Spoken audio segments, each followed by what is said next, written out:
Tigers baseball on Fox Sports Detroit is presented by Bell Tire.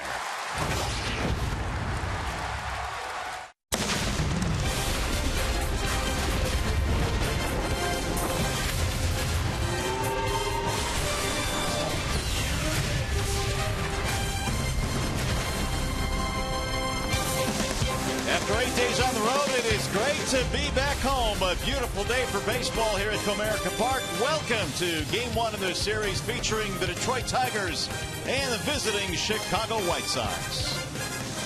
Hi again, everyone, and welcome to Tigers Baseball. Mario and Pebble alongside Jack Morris today. Glad to have you with us for Tigers Baseball. Tigers return home after taking 2 out of 3 against the Cleveland Indians. And with Alfredo Simon on the mound today, Jack, that's usually good news. He pitches well at home. He certainly does. His road record and his home record are significantly different. And I think it's a case where he's just is more comfortable with the mound. People have asked me, why is it that a guy pitches better at home than on the road? And I think the fact that you get used to a mound might be the reason. But he's thrown a lot of split fingers this year. That's been his go-to pitch as of late.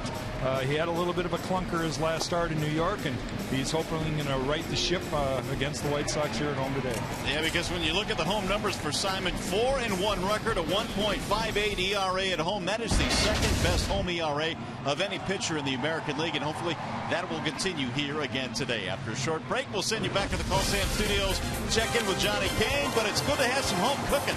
Tigers open up a 10-game homestand today against the White Sox, and it's all coming up next.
degrees at game time, 61% humidity, a little cloudy and overcast, but we have baseball nonetheless, and what has turned out to be a very nice day here at Comerica Park. Here's the starting lineup for the visiting Chicago White Sox. It is presented today by the Metro Detroit Chevy dealers, and for the Sox it'll be Eaton, Beckham, and Abreu in the top three spots, followed by LaRoche, Cabrera, and Garcia. Bottom three today of Gillespie, Flowers, and Carlos Sanchez for Chicago. And we are ready for baseball as Alfredo Simon toes the slab today for the Tigers under cloudy skies. Here's the first pitch of this afternoon's ball game. It is ball one to Adam Eaton.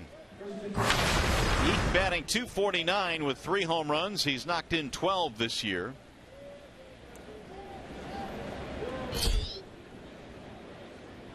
Simon ready with the 1-0 pitch. That is drilled to right field, high in the air, deep into right, and that ball is gone. The White Sox open this one up with a home run against Simon. 4th of the year for Adam Eaton. It's 1-0 Chicago. Well, Mario, that ball just seemed to jump off his bat.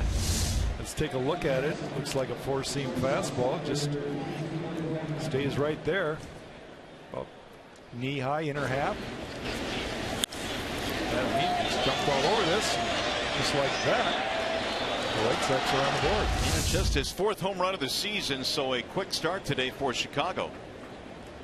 As Eaton goes deep, here is Gordon Beckham standing in, and he looks at a strike from Simon. Beckham batting only .227. He is only 4 for his previous 40 at bats. Sends a ground ball to short, ranging left there is Iglesias. That's in time for the out. Alfredo Simon today presented by Family Heating, Cooling, and Electrical. Take a look at some of the numbers for Alfredo this year. He's got a very good record. Decent ERA. It's a lot better at home than it is on the road. And about 50% more strikeouts and walks. So he'll be going after his 8th win here today. And he will face Jose Abreu now with 1 out. Abreu having a solid year, .295. He's hit 12 home runs, and he takes a huge swing, 0-1. Rookie of the year last year in the American League. Abreu has followed that up with a 40 RBI season to this point.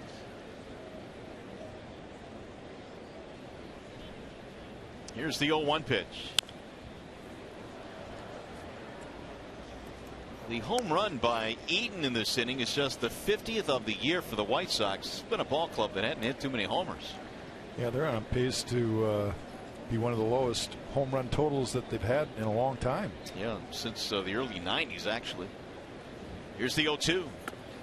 It'll bounce in. 1 ball, 2 strikes on Abreu. And in part by this guy right here. Abreu just hasn't really got on track to what Sox fans have got accustomed to. No Konerko in the lineup anymore. The 1-2 pitch. Down he goes. Abreu out on strikes. Check out the Tigers starting defense today, presented by Bill Fox Chevrolet in the outfield. You've got Rajay Davis controlling center field. He is flanked by Cespedes and Martinez. Castellanos and Miggy on the corners. Iglesias and Kinsler up the middle. And your battery is Simon and James McCann, who's thrown out 50% this year. Having a fabulous season behind the dish. Here's LaRoche now with 2 outs. I caught a game that you were broadcasting last week, and McCann threw out a couple runners, including Billy Hamilton, and I caught your new nickname for him. McCannon. And I couldn't agree more. Actually, James McCann has got a great throwing arm, very quick hands behind the dish. Well, Billy Hamilton's been caught only 5 times this year. McCann is one of the reasons why. He was one of the few guys that has been able to throw him out. 1 ball, 1 strike on Adam LaRoche. They are playing LaRoche to pull, surrendering just about the entire left side of the infield. Castellanos playing well behind Miggy and short right center. 2 balls, 1 strike on LaRoche. Alfredo trying to shake off the last start he had against the New York Yankees, in which he gave up 7 runs, 8 hits. Pulled, but it's going to go foul. 2 balls, 2 strikes. There ever going to be another 20-game winner at that new ballpark in New York? Oh, I don't know about that. Jeez. I mean, they were hitting home run balls 320 feet. Yeah, check swings. Yeah. Here's that last start in New York, 2 2/3, 7 earned runs. He gave up a couple of homers. And in the previous 5 starts, he'd given up just 7 hits. 3 balls, 2 strikes. On the road, who has hit safely in his last 3. The White Sox have the lead on the leadoff homer by Adam Eaton. One thing that Simon has done a very good job of this year overall is avoid the middle of the plate. That's drilled toward left center field. On the move is Cespedes. And that'll end the inning. 1 run and the home run by Eaton will go to the bottom of the first.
Tigers now, and their starting lineup today is presented by the Southeast Michigan Ford dealers. It'll be Rajai Davis in the leadoff slot, followed by Ian Kinsler and Miguel Cabrera. And you got Victor Cespedes and JD in the middle.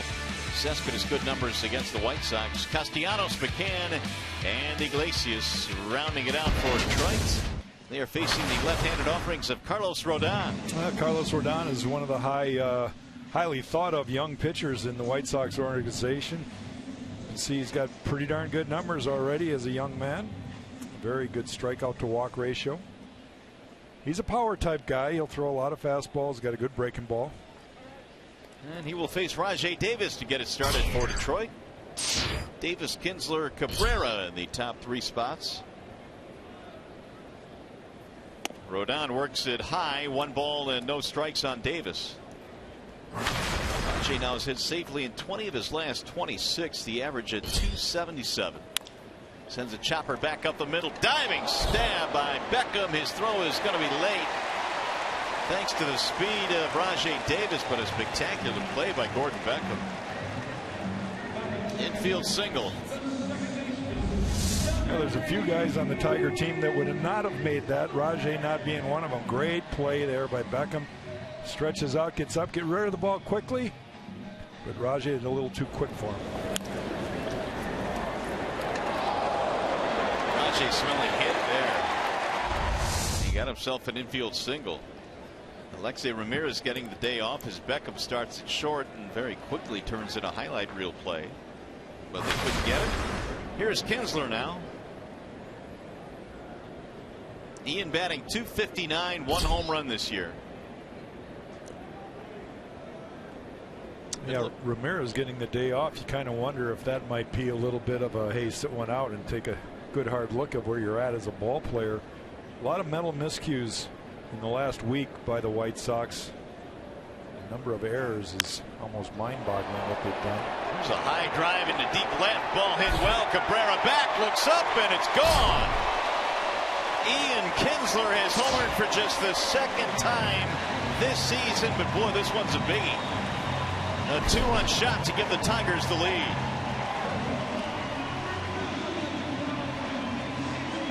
He got all of that one. Yes, he did. Ian's got that classic uppercut swing.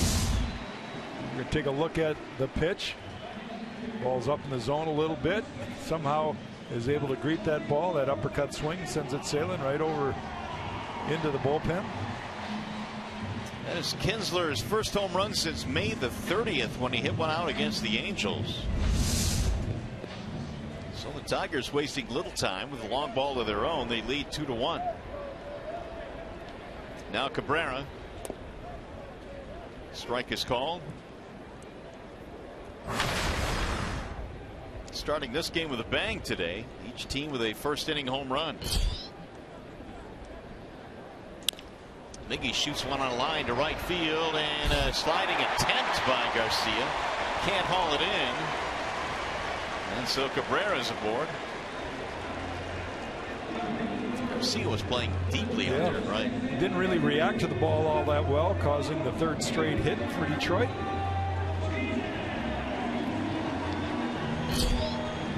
Well, Gordon Beckham, the shortstop, walks out to the mound to kind of calm down Rodon.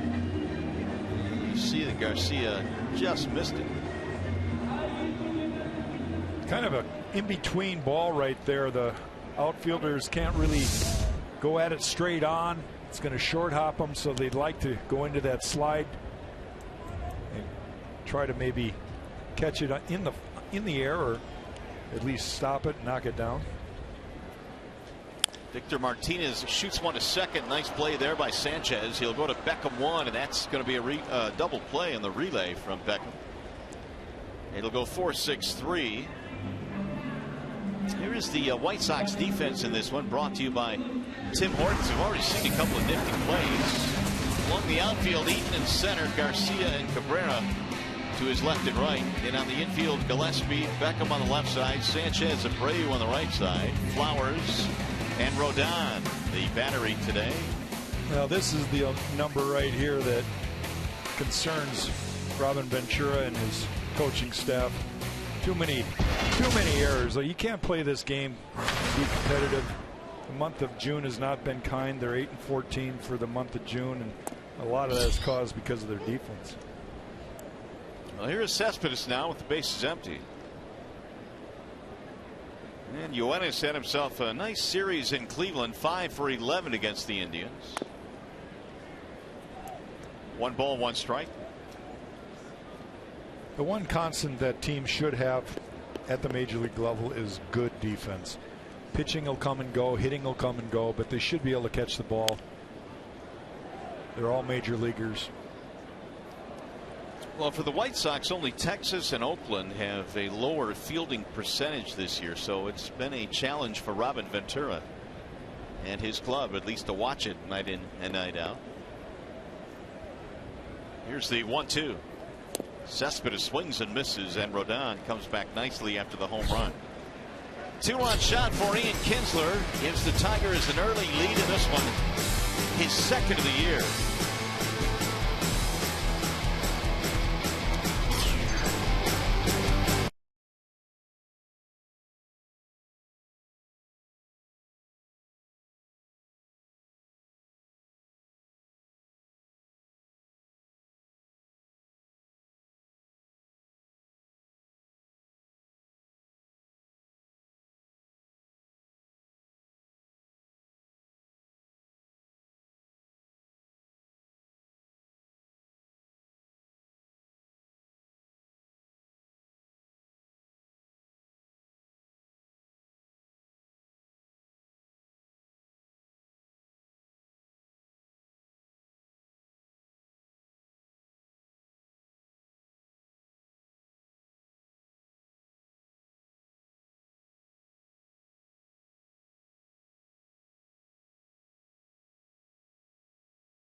Good, because the Tigers against the Central 24-13 this year.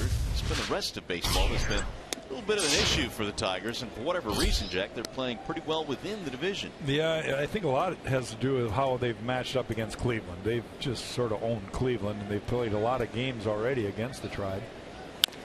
There's a ground ball back up the middle into center field off the bat of Melky Cabrera, leadoff single. So both teams coming out swinging the bats. Well, the Tigers are 5-4 against the White Sox, so that's been a pretty competitive series.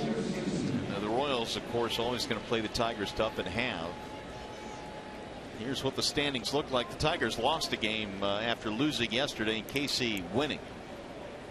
And those Twins, man, they're not going anywhere, it appears. 3.5 back. They won again yesterday. They beat the Chicago White Sox. Well, the Twins, a lot like the Tigers, have really improved defensively in the outfield. Ball's hammered to deep center field. Rajay is on the move, reaching, can't get it up against the wall.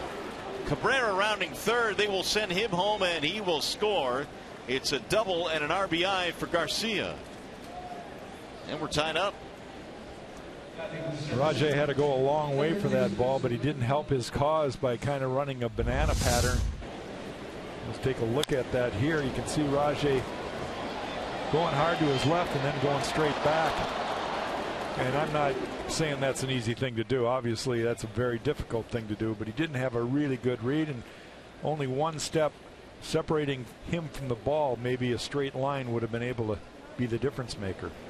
You know who had a good read was Cabrera at first base. He was off and running on the swing of the bat, and he knew that ball was headed over the head of Rajay Davis, and he scored easily. Garcia has tied the game at 2, and here's Connor Gillespie. Each ball club now with 3 hits already. White Sox scoring early here against Simon, who, as we told you at the top of the telecast, was one of the best in the American League at home this year.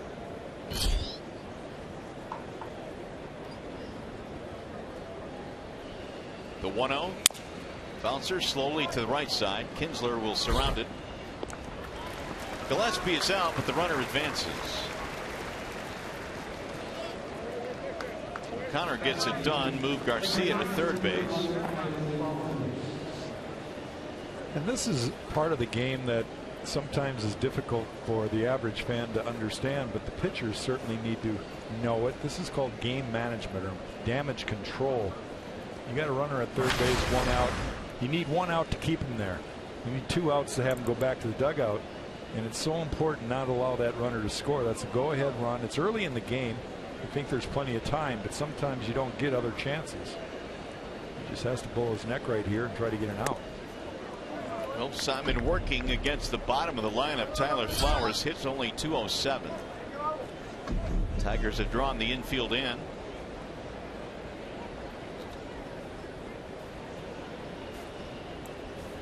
Single by Cabrera, doubled by Garcia has tied the game.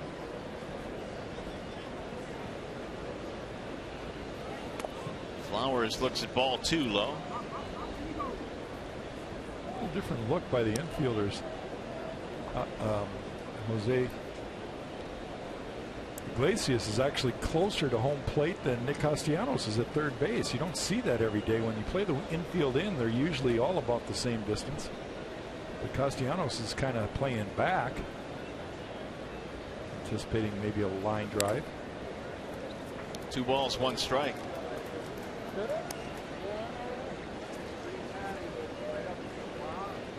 Tigers trying to ensure that the White Sox do not get another run here by pulling the infield in. Flowers trying to get it done. He's knocked in 14 this season.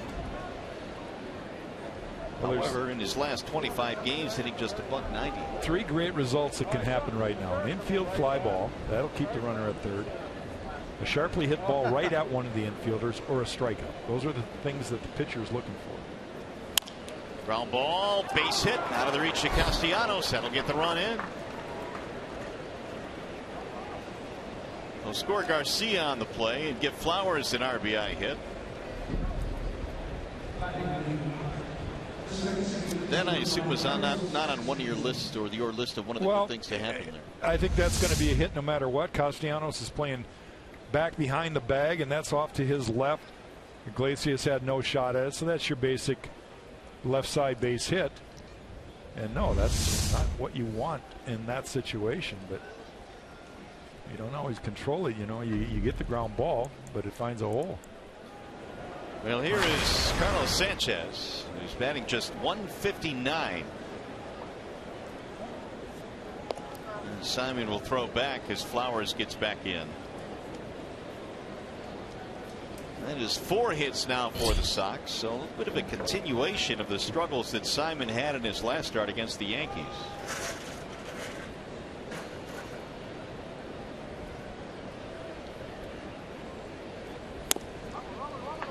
There's a strike on Sanchez.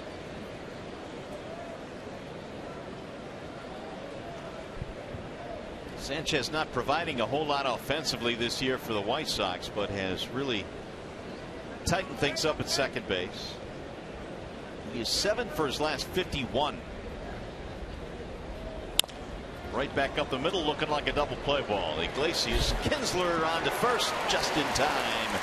Boy, Sanchez got down the line in a hurry. Meanwhile, Robin Ventura is saying we want to look at it. Right now it's a double play.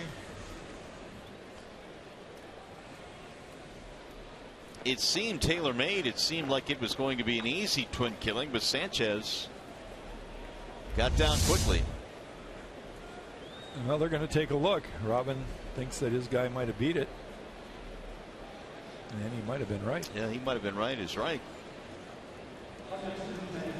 So the White Sox will challenge this call. And this one is under review. There's the touch of the bag, and it didn't appear the ball was yet in the glove. Jeff Kellogg is the crew chief, the second base umpire.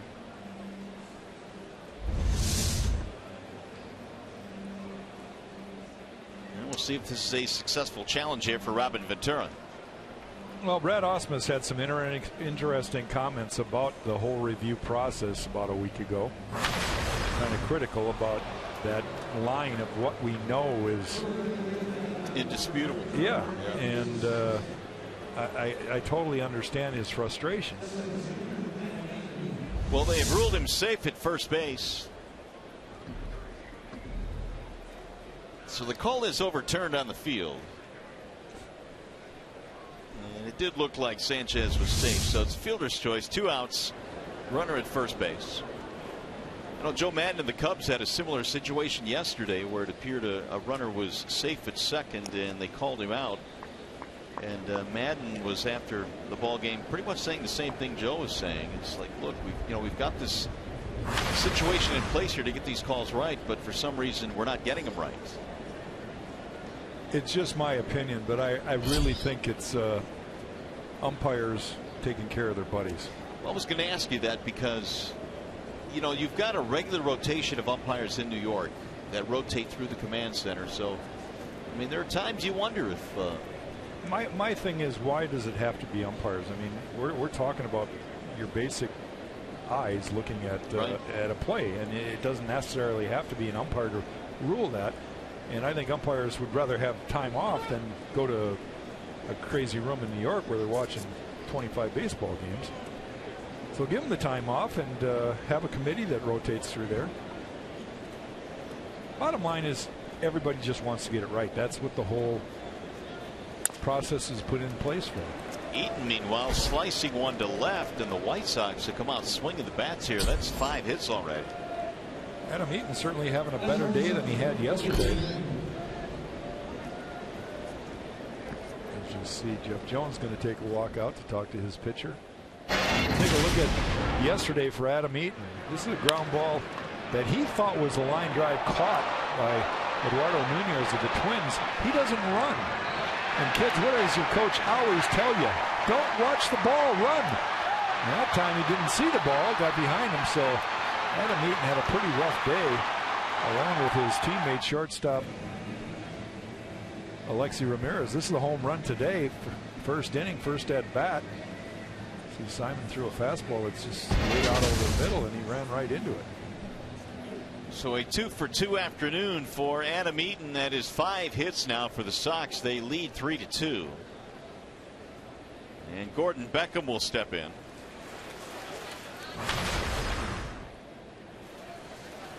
He bounced out to the shortstop Iglesias in his first at bat.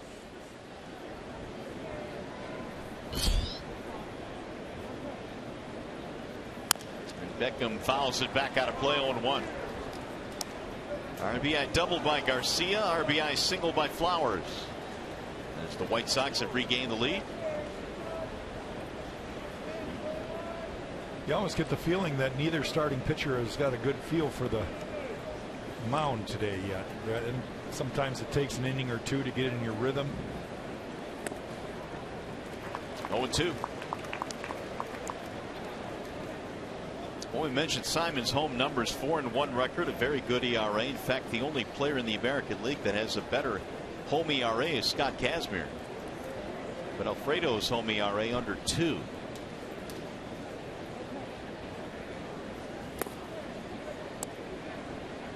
One ball, 2 strikes on Gordon Beckham.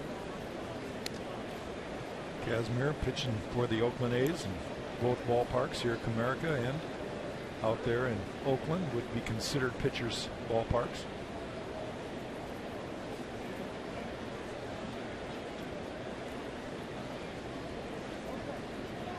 Here's the 1-2. Outside, 2 balls, 2 strikes.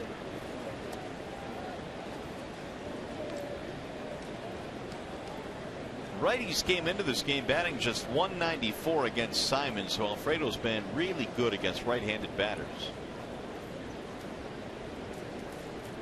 But Garcia and Flowers have both gotten RBI hits against him in this game. Well, that's in part due to that split finger of his. He throws a sinker to right-handers. That's into shallow left, which should get him out of the inning, and it does. So 2-run score for the White Sox. They've reclaimed the lead.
In the lead, JD Martinez will start things off, and yesterday hit his 17th homer of the year. JD's a strong young man, and you don't see him hit too many balls to left field. This ball's down and in. He loves that ball up and away so that he can extend his arms and go the opposite direction, but this one he just was able to snatch it out to left field.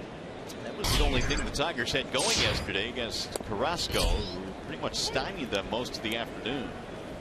Indians avoiding the sweep, beating the Tigers yesterday. 272 for Martinez, having a solid year, 43 RBIs as well. JD backs out of there as Rodon misses inside, 1-1. Looking forward to watching Rodon pitch today. Is considered one of the top prospects in baseball and the top White Sox prospect. He'll miss outside. 2 balls, 1 strike. Well, the previous pitch he did something that just shocked me. He moved a hitter's feet. What the heck? The kid's got a chance. Here's the 2-1. I take it you don't believe that is done enough in the big leagues this season. Well, you think about it, Mario. It's one of the greatest pitches there are. I'm not sitting here saying you got to hit guys. You don't. You got to make them feel uncomfortable. Every once in a while, move their feet. Make them dance a little bit. And that way they'll open up the other side of the plate. Full count on Martinez. Castellanos, McCann to follow against Rodon. Pulled on the ground to third and gobbled up there by Gillespie. JD is out, 1 gone. Hey, stay tuned to Tigers Live. Following the game, we'll select our Fox Sports Detroit Tigers player of the game, presented by the McDonald's Big Mac and 10-piece McNuggets. Here is Nick Castellanos. Couldn't have much of a better day for the game of baseball. Overcast, very little wind, nice cool afternoon, low 70s. You used to love pitching in this weather, didn't you? Oh man, I feel like you could go 20 innings if you had to. Strike 1 on Castellanos. It's invigorating. That sun isn't baking down on you, right, sapping your strength. 20 innings might be pushing it, though, don't you? Well, over the course of 5 starts, maybe. No balls, 2 strikes on Castellanos. Nick batting .219. He had just a couple of hits on the road trip. What was it, Ernie Banks used to say, good day for 2? That's right. They don't play 2 anymore. No, not unless you have to. Bouncer foul. They used to schedule those doubleheaders. Now, I guess they're looked at as something that really players don't like to do. Managers, I don't think, like them because of the effect that it has on your pitching staff.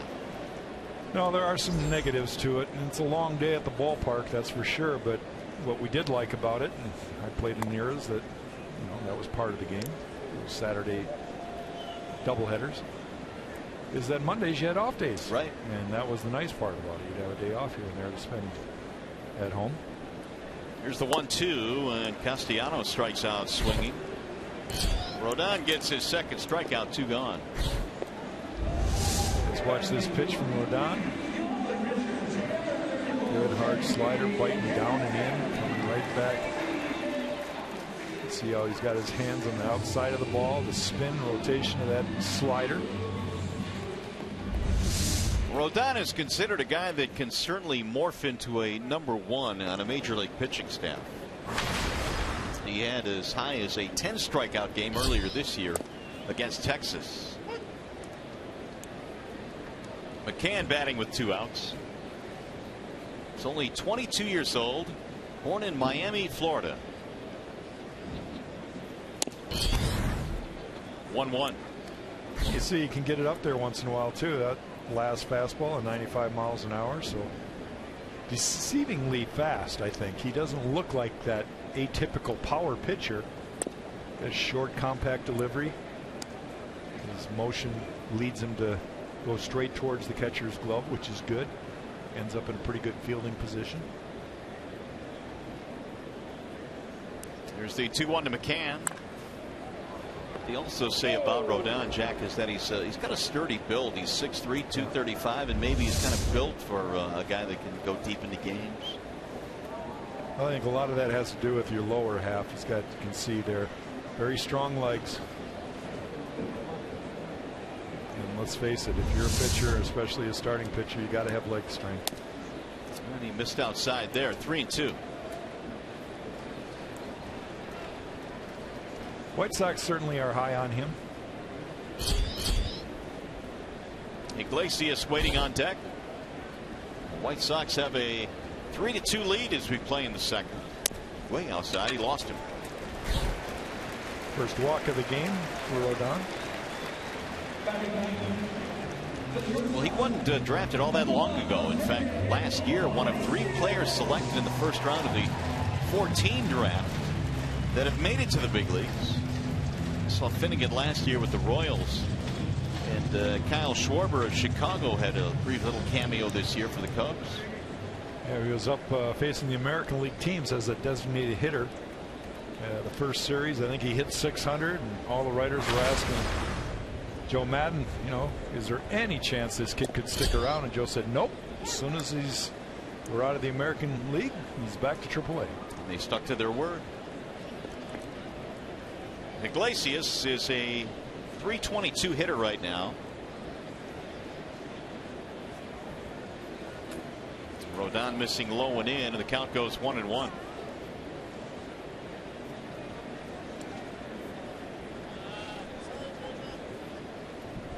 Rodon, as we mentioned, born in Florida, Miami, but he grew up and went to high school in the North Carolina area, and then eventually on to NC State.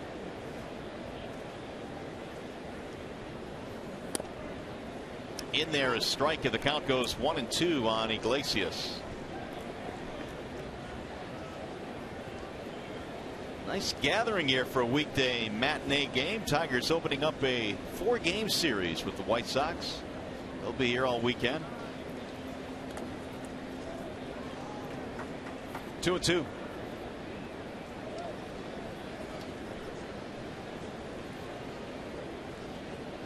The White Sox were sort of staying within striking range for the months of April and May, but they've kind of lost ground. They're 11 behind Kansas City going into today's game, seemingly heading in the wrong direction. Well, they were probably the team in the offseason that many looked at and said, well, they've improved so much that they're definitely going to be in the race this year. They made so many additions for Robin Ventura, but it just hasn't meshed. Now the 2-2. Sliced back up the middle and gloved, but dropped by the second baseman Sanchez, not in time. And those are the kind of plays that the White Sox are just scratching their heads. That was not an easy play for Carlos Sanchez at second base, but he got his glove on it and he got over to the ball.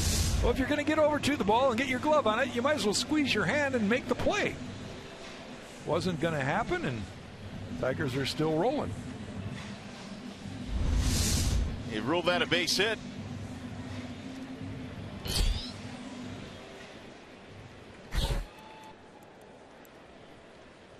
So the Tigers now have 2 men on and 2 men out, and that brings up the top of the order, Rajay Davis. Ball was sharply hit, playable though for Sanchez, who got his glove on it. Rajay had a single in his first at bat. He popped him up middle of the infield. Sanchez calling for it, and that'll get Rodon out of any trouble. So no runs, a walk, a hit to left. Tigers baseball presented by Bell Tire.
brought to you by Kia. In the driver's seat, well, you want to look at the largest differential in ERA at home this season. It's Alfredo Simon. Better ERA at home. Yeah, the one that gets me on that list is Drew Hutchinson for the Blue Jays. Blue Jays, that's not a pitcher-friendly ballpark by any means.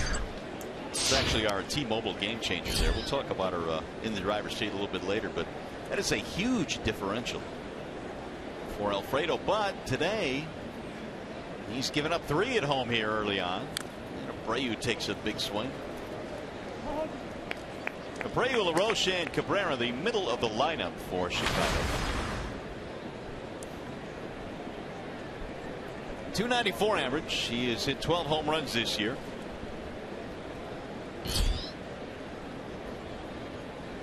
Here's the 1-1. Okay, as promised, here is the in the driver's seat, brought to you by Kia, and it involves Mr.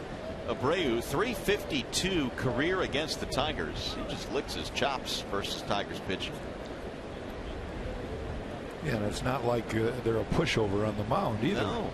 He's just a very good player, and I would suspect that that .290 average that he's got right now will be well over 300 by the end of the year.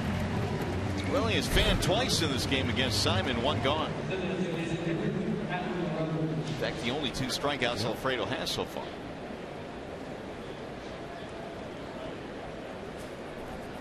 Here is Adam LaRoche. Another one of the off-season acquisitions. Jerry Reinsdorf and his team.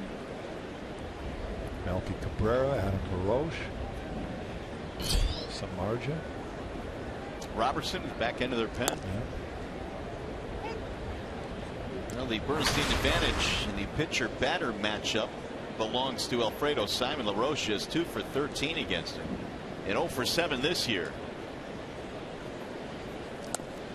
It'll miss inside. 1 ball, 1 strike. Yeah, pitchers will take those kind of numbers. Sure. You're going to give up a couple knocks here and there. You know, I mean, they got a bat in their hand. So eventually they'll make contact. Well, either that or you're going to hit their bat, you know, by mistake, which happens. Oh, that's how it goes. It does happen. I want you to know that right now. So you hit a few bats along the way. Ooh, yeah. Some I hit really well. Here's the 1-1. It's inside. 2 balls, 1 strike.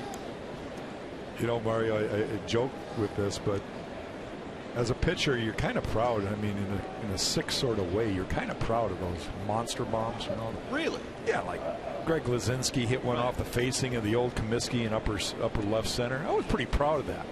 But those fence scratchers that just barely hook around the foul pole, you know, we got to do a read take on those, don't we? Well, they don't count. Yeah, I'm afraid they do. According to the rules of baseball, there's nothing you can do about that. But you're talking about the ones that, like, in modern day at least, Giancarlo Stanton would hit. Yeah, the ones that just keep going. Monster mashes. Yeah, those wall scrapers probably have to annoy you. It's kind of like a check swing little blooper over the second baseman's head, or one of those swinging bunts that just perfectly plays down either the right field foul line or left field between the first baseman or third baseman. You just look at the guy like, you're so lucky to be a part of this right now. Here's the 2-2 pitch. Swing and a miss. LaRoche trying to hold up, couldn't do it. 2 gone. Time for a game break now. Here's Matt Shepard.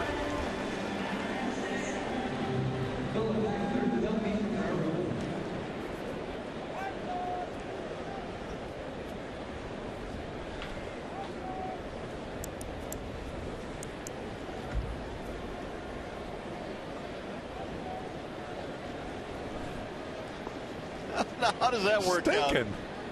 Last I looked, they're like a dynasty. I think you meant that in the other way. I think you did too. 1 ball, no strikes on Cabrera. How about the first game against the Maple Leafs, man? Against Babcock and company coming to town. Here's the 1-0 to Cabrera. There's a strike call. And their last 2 preseason games will be against the Maple Leafs as well. So high drama leading into the season. Here's the 1-1 from Simon. Cabrera had a single to begin things in the second. That got him started, and they scored 2 runs to retake the lead. 3-2 Chicago. And while the White Sox have struggled overall this year, the season series between the two teams still pretty tight. The Tigers have won 5, the White Sox have won 4.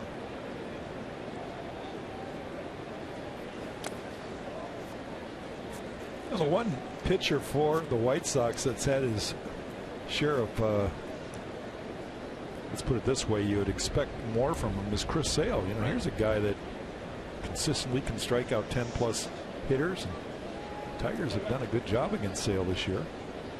Samardzija, of course, he's their number 2 guy. The 2-2 lifted foul. I think Samardzija may be more than Sale, Jack, because Samardzija's ERA is about 4.5. I think they expected a whole lot more than that. Well, you look at his stuff and you say, how does he, you know, why is that happening? Because he's got just electric kind of stuff, but command not being so electric. He's always up in the strike zone. He seems to always make mistakes.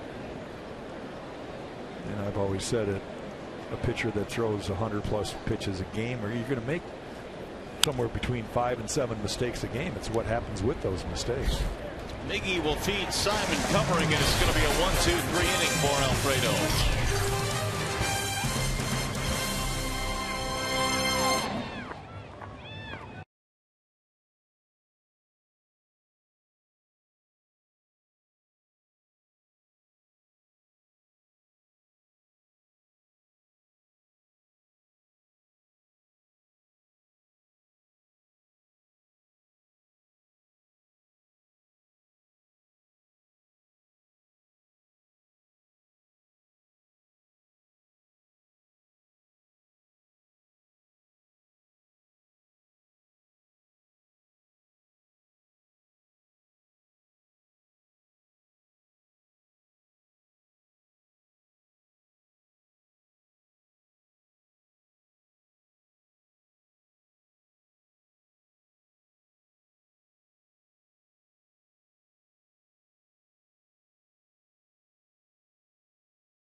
Of the game, it's Ian Kinsler back to lead off the bottom of the first inning, or his first at bat in the first inning, with Rajai Davis on base, hits one into left field, puts the Tigers ahead at the time 2-1. Only the second home run of the season for Kinsler. We'll see if that starts him up again. Ian with 29 RBIs now.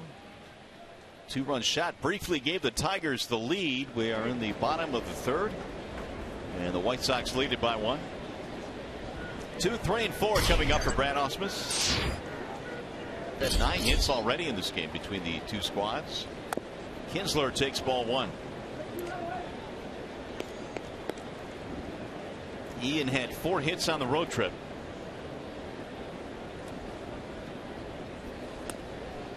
That's on the outer edge. Up with the right hand goes Alan Porter. Well, a lot of Tiger fans are probably thinking that we need to get this guy going a little bit. Ian Kinsler, big part of the Tigers. He's been solid as ever defensively, but I think a lot of Tiger fans would agree with me that we expect a little more offense from him. Well, Ian last year hit 17 home runs, so he's well below that pace this year, but even the RBI pace is down. But you're right, though, it has not affected his defense at all. He has been very good at second, as he has been his entire career. 2 balls, 2 strikes.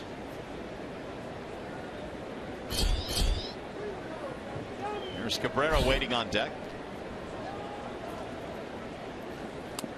Outside, 3-2.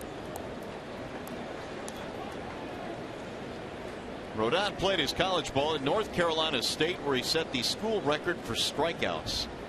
By the time he left, he had struck out over 430 batters, 436 to be exact. And a swing and a miss. Got away from Flowers, but he'll throw down for the strikeouts. Gonna go down to the third strikeout for Rodon.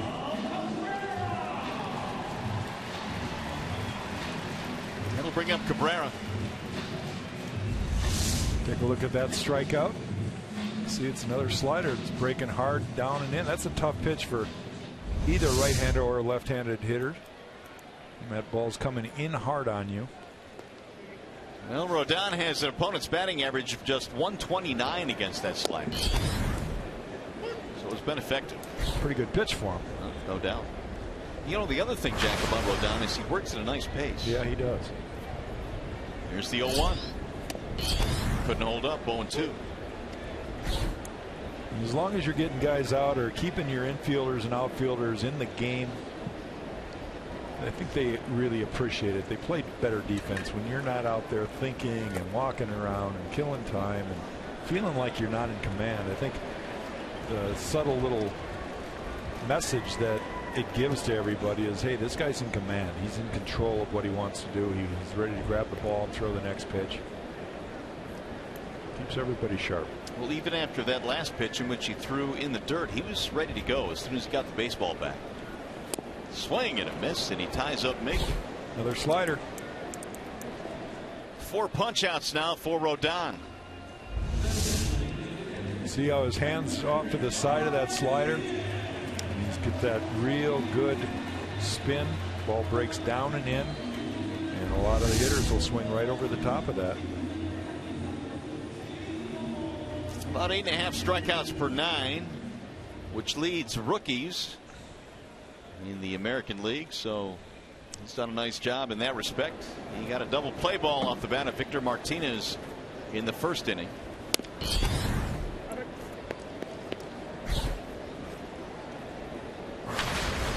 You can follow that slider with a 96-mile-an-hour heater. He's got the stuff. The 1-0 pitch. It'll bounce in. 2-0.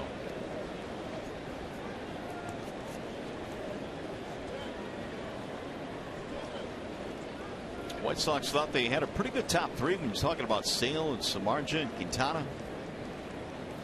Rodon joining the rotation this year as well, but struggles have continued for Chicago. 11 games back. What's crazy, in some of those games, the White Sox have scored a lot of runs, and they've still committed a ton of errors and given up more runs. So, you know, it's not like they've been in a terrible offensive slump. They have been at times, but in a lot of those games that they lost, they scored a fair amount of runs. Yeah. Well, the defense sometimes, if that lets you down, which apparently has been the case more times than not, has presented challenges. Here's the 3-1, and he lost Martinez. Ball 4. 2-out walk to Victor.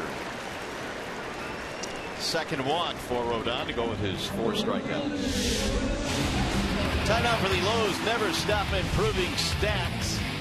Batting average this month. Well, you see Miggy's at the top at 397, but don't forget about Yoenis Cespedes. He is having a monster month as well. 375. We just saw Jason Kipnis. We got a bird's eye view of his act, which has been really good this year. Cespedes struck out in the first inning.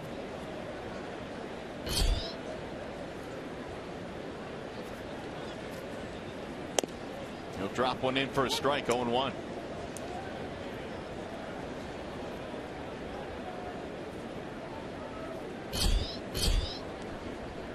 $50 now for Carlos Rodon, 30 of which have been strikes. One of the things that has made Rodon's slider so effective today is the fact that he's able to get the ball on the inner half of the plate and keep it down. That slider is a pitch that can go a long, long way when you make mistakes out over the plate with it and hang them, but he's been able to command it fairly well. Meanwhile, Cespedes hooks one into left field. That'll put 2 men on. Tigers a 2-out threat going here.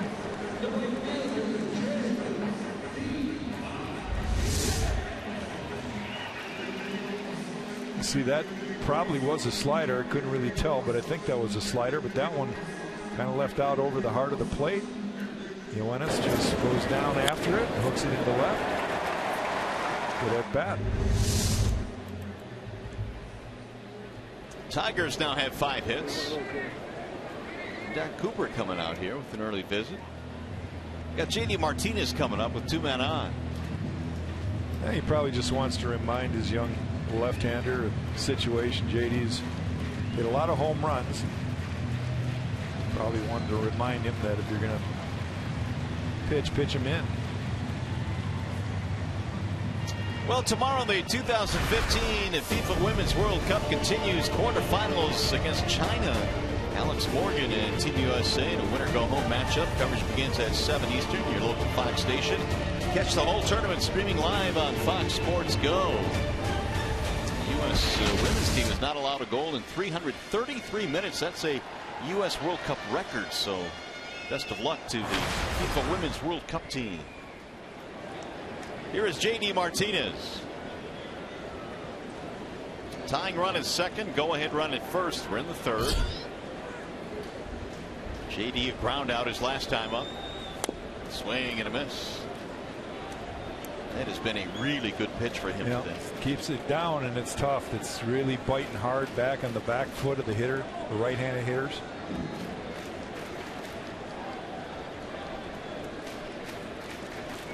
JD has been on base in 17 straight games now. Love to make it 18 here.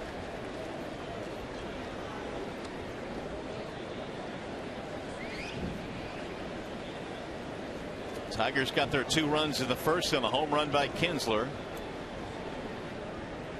They are threatening here in the third, trying to get some offense going for Simon. 2-1.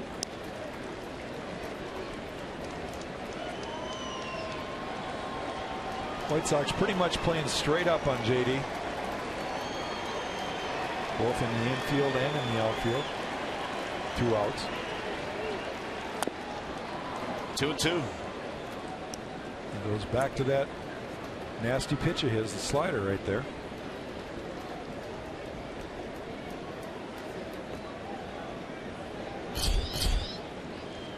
Castellanos waiting on deck.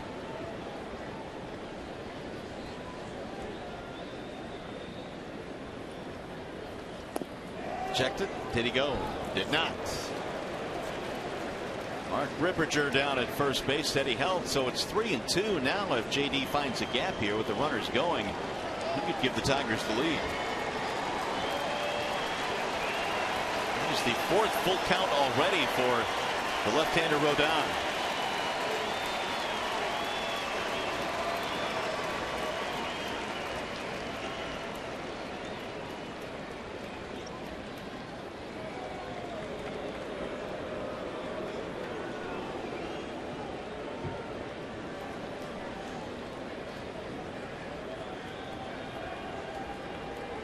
And the 3-2 with the runners going.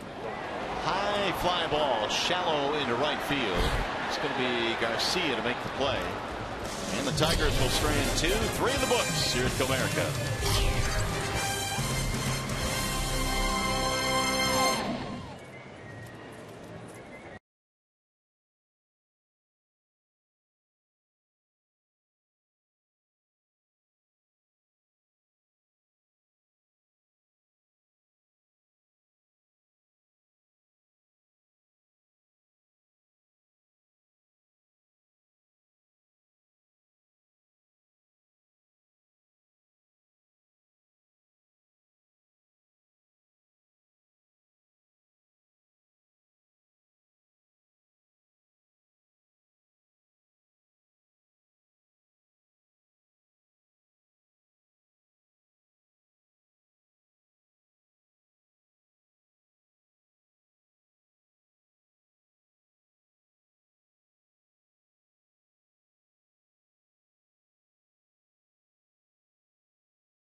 Young sports fans with the sport of baseball. This year, the Fox Sports Networks have launched Young Fans Week with all of the network's signature Fan Express buses, helping to take over 1,000 kids to baseball games around the country.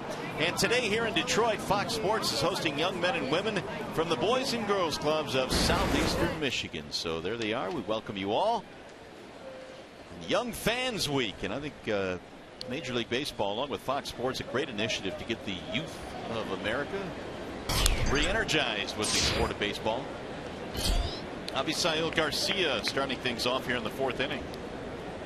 Garcia, Gillespie, and Flowers against Alfredo Simon, who got him 1-2-3 back in the 3rd, righted the ship a little bit after a couple of rocky innings.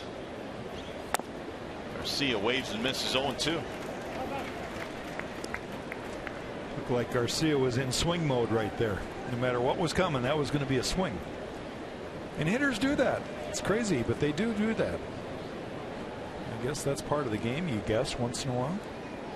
Well, he had himself an RBI double in the 2nd.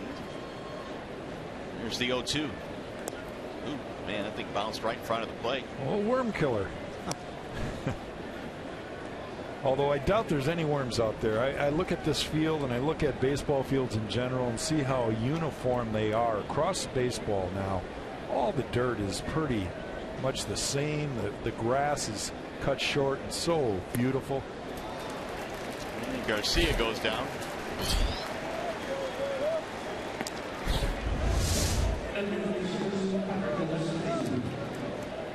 Hard to tell what that pitch was. It could have been the split. It started down in the zone and stayed down.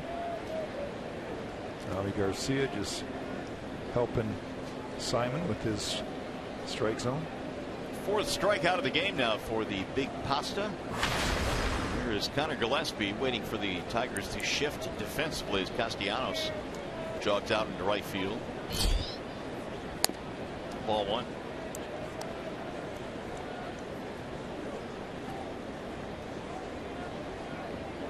Gillespie, well, he pulled the ball this first time up, so the Tigers will continue to play him that way. Here's the 1-0 pitch. 2 balls, no strikes. Still wonder, Jack, when you see shifts like this, if and when it's ever going to change hitters' approach to the game in terms of just hitting the ball the other way.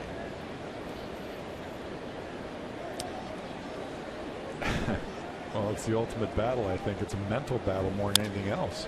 Here's another one pulled right to the second baseman, Kinsler. There are 2 gone. I promise you that if Connor Gillespie knew the results were going to be what he just did, he would have probably tried to hit the ball the other way. And as a hitter who's taken thousands and thousands of swings in batting practice, you would think that every once in a while, because they do it in BP, take one, go the opposite direction. Well, we've seen a couple of guys, I think, maybe change their approach a little bit. Mike Moustakas comes to mind with the Royals. He has started to go the other way a little bit more, but you wonder, I mean, if these shifts continue, and there's no reason why they shouldn't or won't, if more players won't start doing that. Here's my biggest concern about it, is you'll play a shift, and the pitcher won't pitch to the shift. Right. In other words, you know, you got the guys pulling to right, and it's a left-handed hitter. You got to pitch him in. You want him to pull the ball.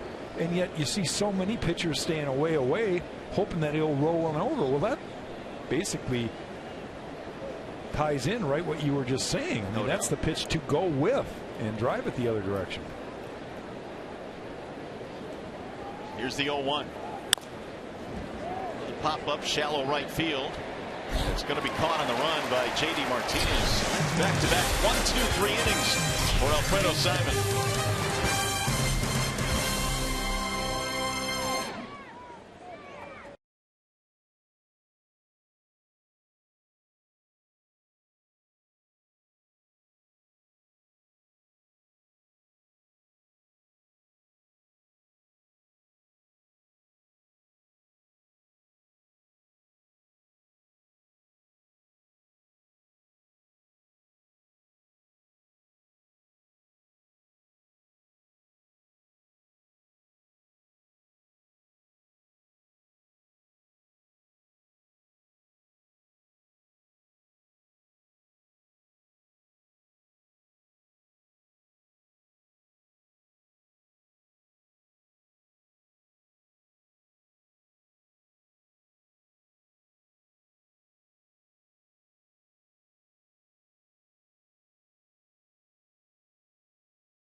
Comerica Bank. Raise your expectations of what a bank could be. When it's time, come to Comerica.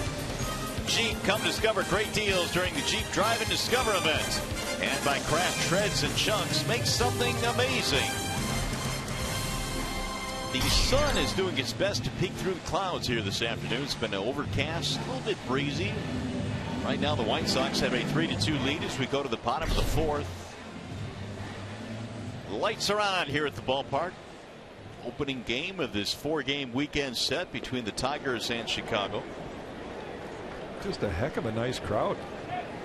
Day game here, kind of a rare Thursday day game to start a series. You don't see that every day. Really is, and the crowd support here today pretty good. Not too many seats to be had. Bottom three, Castellanos, McCann, Iglesias, 7, 8, 9 facing Carlos Rodon. And to this point, Rodon has allowed the 2 runs on the home run to Kinsler, but every inning he's had some traffic on the bases. And with that being said, Simon has had 2 back-to-back 1-2-3 innings. Seems as though he has settled in a little bit. Yeah, the pitch count is much higher for Rodon than it is for Simon. A couple of walks. He's allowed 5 hits. Swing and miss by Nick, who had a big rip there. 2-2.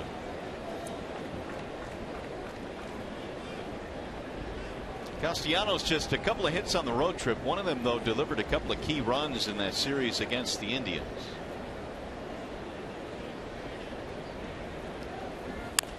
And they'll shoot that one to right field. Inside out swing, and it's going to get by Garcia to the wall.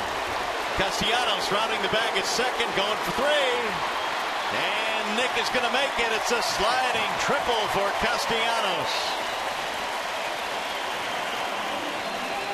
Good piece of hitting right there for Nick Castellanos.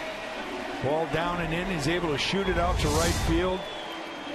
See how he just keeps those hands inside of the baseball. Once he gets by Avi Garcia, he knows that he has a chance for 3.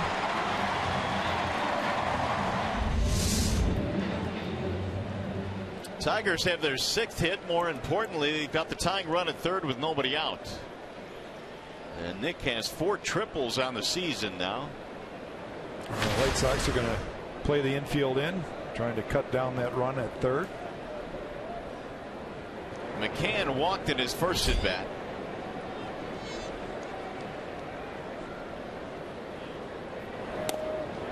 Strike 1 from Rodon.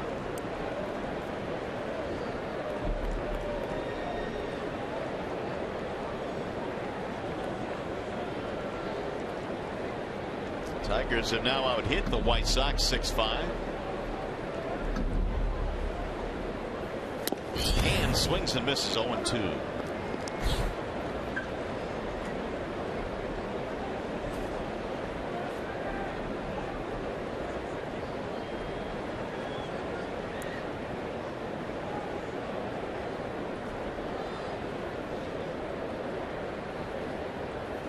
Swing and a miss to strike him out. So Rodon picks up his 5th. Runner holds at third base, and he's trying to work his way out of this jam. Another good hard slider that's in on a right-handed hitter. Same pitch, same result. Hitters are swinging over the top of it. It's got that good bite. Ends up, we call that a back foot slider.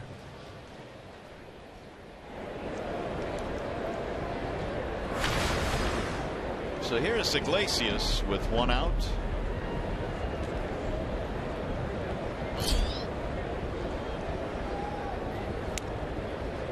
Ball 1 high.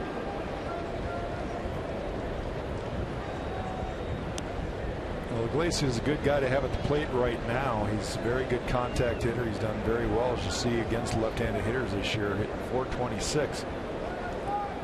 Or excuse me, left-handed pitchers.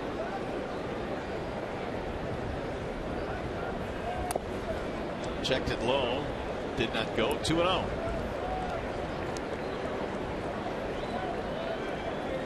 Want to see what the numbers were on Rodon against right-handed batters with that devastating slider he's got at the back foot, but the righties are batting .304 against him. Actually, .306 bit higher than that. 306 versus Rodon. And he'll throw a strike right at the knees. 2-1. In part, Mario, I think because he has not always had this very effective slider in every game that he's pitched. He's been a guy that's had a little command issues. He's thrown a lot of pitches in his games. Typical of a young guy, just trying to find what it is that you're going to become. Well, Iglesias, well, he's hopping around right now. Let's see where it got him. Ooh. Look like he's got the padding on that side. Back knee, which sends him sprawling.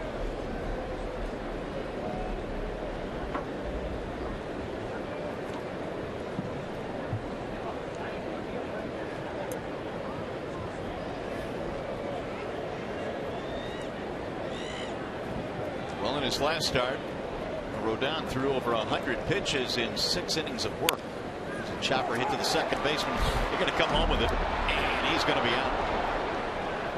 Castellanos coming from third is out at home plate. So the infield in cuts down a run. And Castellanos is not the fastest guy, and he did not get a great jump because of this ball hit right at Sanchez at second base. Gets rid of the ball very quickly to Flowers. See, it's a contact play, but Nick did not get a great jump. And he's dead. So the White Sox will take that exchange. There are 2 outs now with a runner at first. That'll bring up Rajai Davis.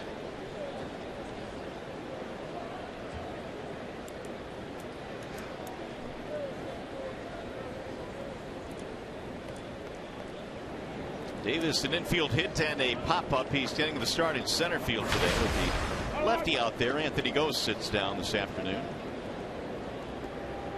Rajai has the batting average up to 280 now.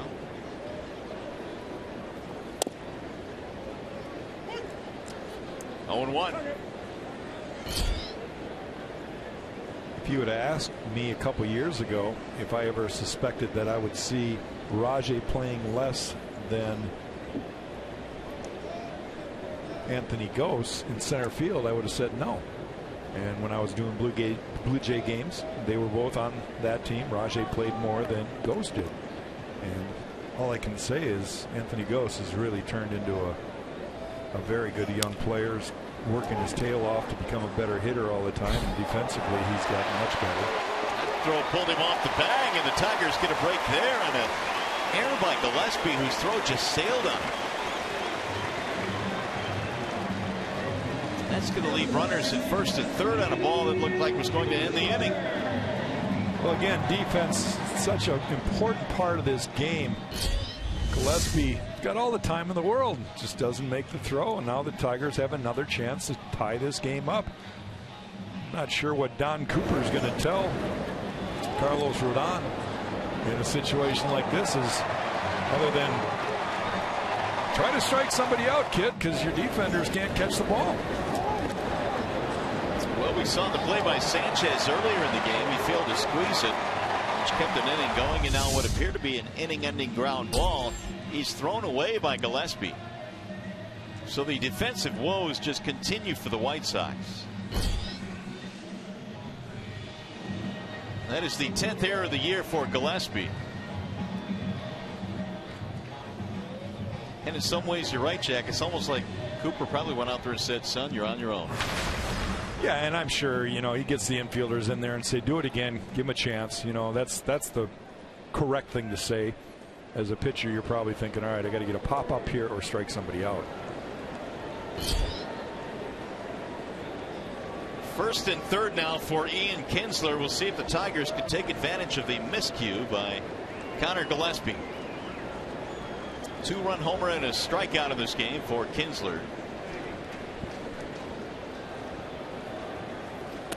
But again, more stress now for Rodon, and as the pitch count continues to elevate, eventually that will take a toll. That is 74 now for Rodon, and we're only in the 4th.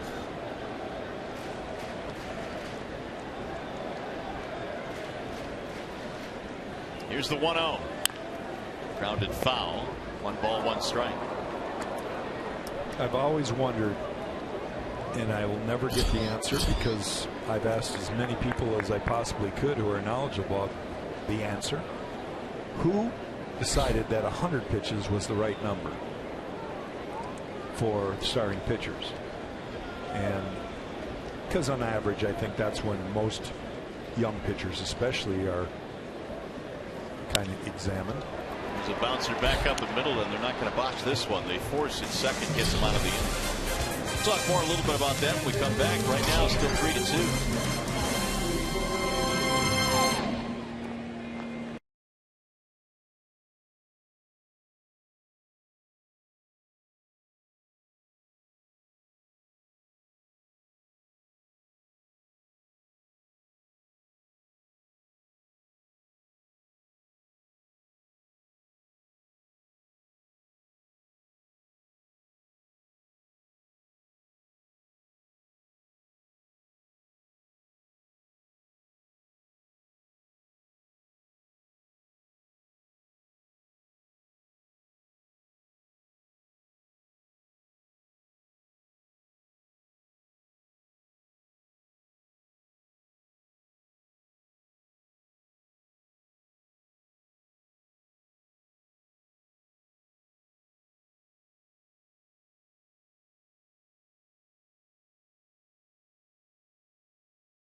Simon, first at bat of the game, sends one out in right field. White Sox up 1-0. Ian Kinsler with a man on Rajai Davis in the bottom half of the first inning puts the Tigers back up 2-1. Avi Garcia hits a double, scoring Melky Cabrera, and then Tyler Flowers hits a ball and drowning infield and scores Avi Garcia. So that's where we stand, 3-2 right now, White Sox. And that summary brought to you by Comerica Bank as we go to the 5th inning. 1-run lead for Chicago. They haven't really been able to do a whole lot in this game since that second inning.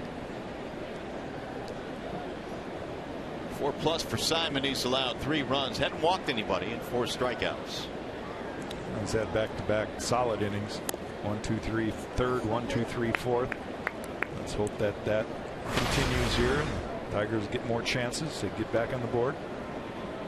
7 in a row retired by Alfredo. The 1-1. 1-2 on the number 9 hitter Carlos Sanchez. He beat out what looked to be a double play ball back in the second. Eaton waiting on deck. Here's the 1-2. Little chopper back to the mound. Alfredo handles this one. They'll make it 8 straight retired. Well, the Tigers play their Central Division rivals, the White Sox, this Saturday at 4:08. Tickets are still available. Visit Tigers.com or call 866-66-TIGER for that one. That'll be game 3 in the series. Kyle Ryan, John Danks scheduled to hook up in that one. Mario, I'd like to bring back a conversation we were having last half inning about pitch count. And it's just my personal experience, which is significant. A lot of pitches thrown in my career.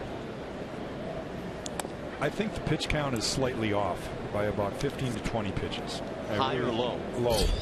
I think in my thought process on why I think it should be 115 to 120, especially with younger pitchers, unless they have terrible mechanics or they're all max effort guys, and only a manager or a pitching coach will really recognize that, is the innings 5 through 7, 5 through 8 are the innings you learn the most. That's when you're loose. That's when the game is flowing quite nicely. You've seen an at bat or two from every hitter. And this is when you really learn a lot as a pitcher on how to set up hitters, how to command your pitches.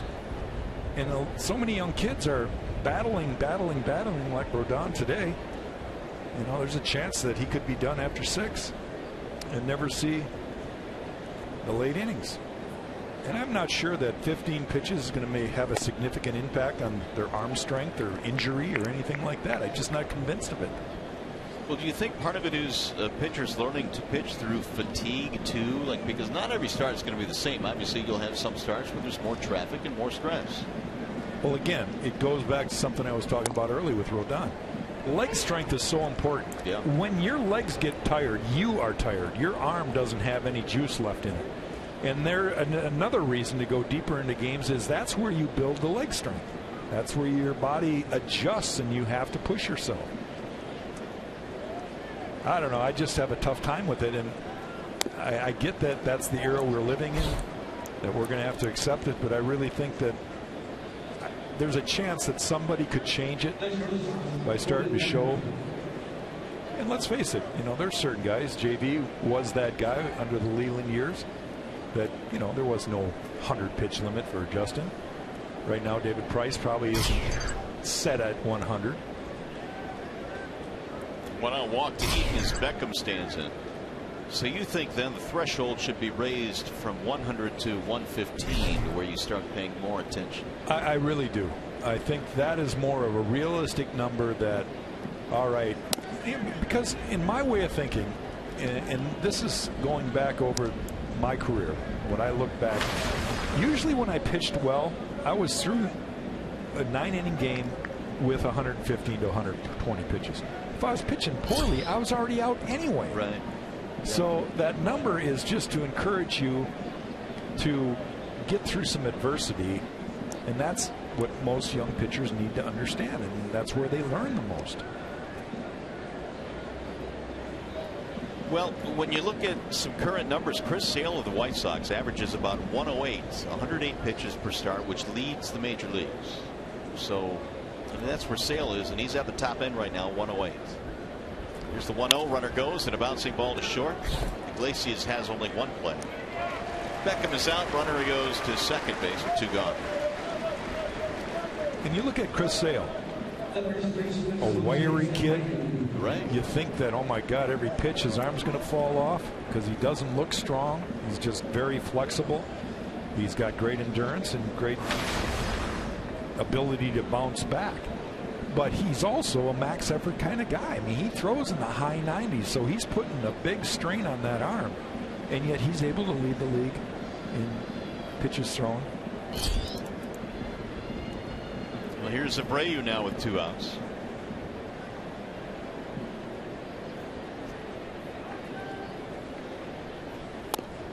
There's a ball inside, 1 ball, no strikes. Which also brings up another point. There aren't 2 pitchers that are built exactly the same. I mean, there are similar body types and things like that, and that has to come into play too, I would think. Just God-given abilities, the way your body is built, because obviously Sale does not fit that profile of the big stocky guy who can go a ton of innings and pitch it late into games like a Nolan Ryan. Oh, but he's durable. I think what you're really distinguishing the difference, we called them relievers. Guys that couldn't start, we put them in the bullpen. I've never heard of that term reliever before. 1 ball, 1 strike. There's David Price, and he goes deep into games. Yes, he does. We saw him battle in a fist fight in his last start against the Indians. Here's the 1-1. Abreu takes inside, 2-1. Simon's had a good afternoon against Abreu today, striking him out both appearances, the first and the third inning. Now, reliever, is that a medical term? No. I've always been hard on him. I guess I inherently can't help myself. I mean, how hard could it be to pitch 1 or 2 innings? Just, I don't know. Here's the 2-1 coming home now from Simon. Swing and a miss, 2-2. We were talking off the air. Charlie here. He said, you know, it's a good gig if you can get it. It is relieving. It's a great gig. Well, it is, but you know, how about the guy that comes in trying to protect a 1-run lead in the 9th inning? I mean, there's some pressure associated with that. Hey, don't screw up. Here's the thing. We can give up a home run in the first like Simon did, right? And lose the game 1-0. Right. Nobody feels sorry for us. That's right. But that poor reliever that comes in the 8th and gives up the go-ahead run, oh, geez, poor guy. There's my point. He has more pressure on him. You've got 7 more innings to redeem. What do you mean more pressure? Isn't baseball based on 27 outs, and every out has the same significance? Well, let me ask you this. What if you give up a home run to the first batter of the game? Okay? You've got... Which I've done, by the way. What you've done. But you get a guy, a closer, and coming in the 9th inning, protecting a 1-run lead, gives up a home run, and now he's the villain. Yeah. Where you've had an opportunity over the next 5, 6, 7 innings to smooth things out. I got your back, relievers. Yeah. Well, I like to give them the day off. Let them, that's right. Let them make their money on 4 of the 5 days. There you go. 2-2 on Abreu, who's had a tough time against Simon today with a couple of punch-outs. There is no question, though, that they are a significant part of the game, and the Kansas City Royals, I think, are reinventing the wheel with the way their bullpen has really become dominant in the game of baseball. When you've got 3 of the guys that they have that are so good at their role, 7th, 8th, and 9th inning guys, and you can throw them out there every day with confidence that they're going to get the job done, it's pretty remarkable. And a lot of general managers are taking significant notice on how they're going about their business. Well, we saw a guy in Cincinnati in the last road trip, Aroldis Chapman, who's scary. He's scary. He earns his money, and he is just flat out dominant. Abreu is still waiting on a 2-2. Here it is. 3-2, full count now on Jose Abreu.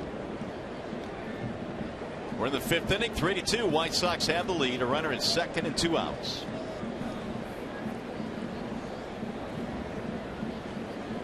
White Sox came into this game batting just .240 as a club, which was 14th out of 15 American League teams. They came out swinging the bats today, getting a run in the first, 2 in the 2nd.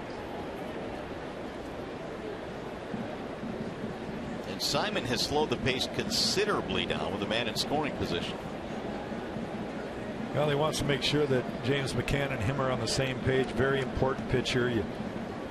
That crazy 1-out walk. Adam Eaton represents another run. That'll be in the dirt, and Abreu will take his base. Pair of walks here in the 5th. The first 2 of the game for Simon. There are times where I believe walks are not a bad thing. You got Abreu up right there. He's probably more apt to hurt you if you're Alfredo Simon than Adam LaRoche. LaRoche is 0 for 2 himself with 1 strikeout today, but I feel like Abreu, any at bat, he could just bust out. If he makes his pitches to Adam LaRoche, you feel good about it. He's going to have to do that right now. He's got him twice in this game. Ball 1.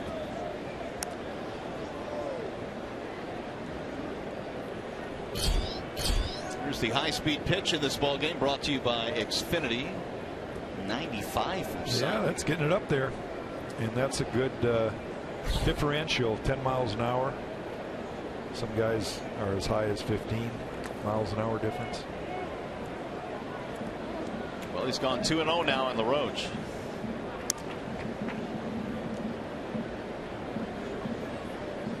Last time the Tigers played the White Sox in Chicago, LaRoche had a home run in the 9th inning.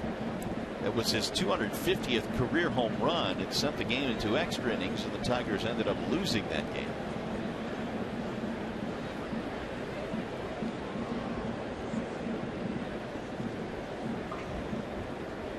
It was a 2-out home run off Joaquim Soria in the 9th in Chicago. Ball high, and now it's gone to 3-0. So Simon had retired 8 straight, was on a nice little roll, but then the 1-out walk to Eaton Yeah, and then the pace is really slowed, like you mentioned. Everybody kind of senses that. You've got to try to keep your rhythm going. I think you start thinking too much once in a while as a pitcher. You try to make that perfect pitch instead of having confidence and conviction with the pitch that the catcher calls. Swinging, and he drives one in the air to center field. Rajay is on the run, still going back. He turns, looks up, and can't get it. It's up against the wall. Eaton will score, Abreu will score, and Adam LaRoche has just doubled in 2, and the White Sox lead 5-2. Well, you wonder if the sky is affecting Rajay Davis. He had a terrible route to that ball.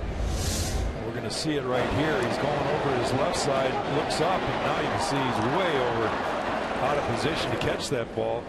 And it could be the gray, hazy sky today. Maybe hard to pick up the flight of the baseball. So LaRoche was swinging on 3-0, and he drives in a couple. Both runs, base on balls. Yep. And now 30 RBIs for LaRoche. It's his 12th double of the year.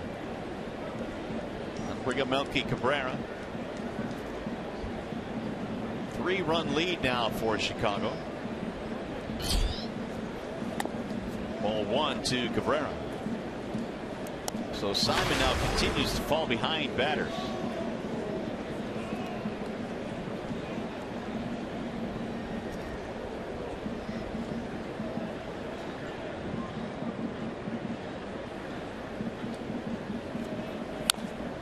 Drilled high in the air to right field, down the line. That ball is hooking, and it's going to go foul. 1 ball, 1 strike. Let's look at Alfredo Simon's pitches by inning. You can see here in the 5th inning, just really struggling. Very effective 4th inning, and then comes back and throws 25 plus here in the 5th. So his count is up to 80 now. It's low. 2 balls, 1 strike. There's action in the Tigers bullpen. Alex Wilson warming up again. He has pitched a lot for the Tigers. My. Seems like every time I tune in or am working a Tiger game, Alex Wilson is throwing a baseball. Cabrera's single and a ground out. He has also scored a run. A couple of 2-out runs for Chicago here in the 5th.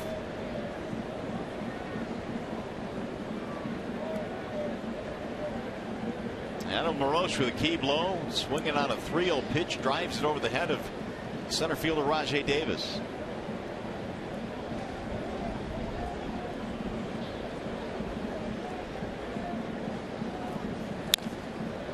Again to center field. Rajay will cruise back a couple steps.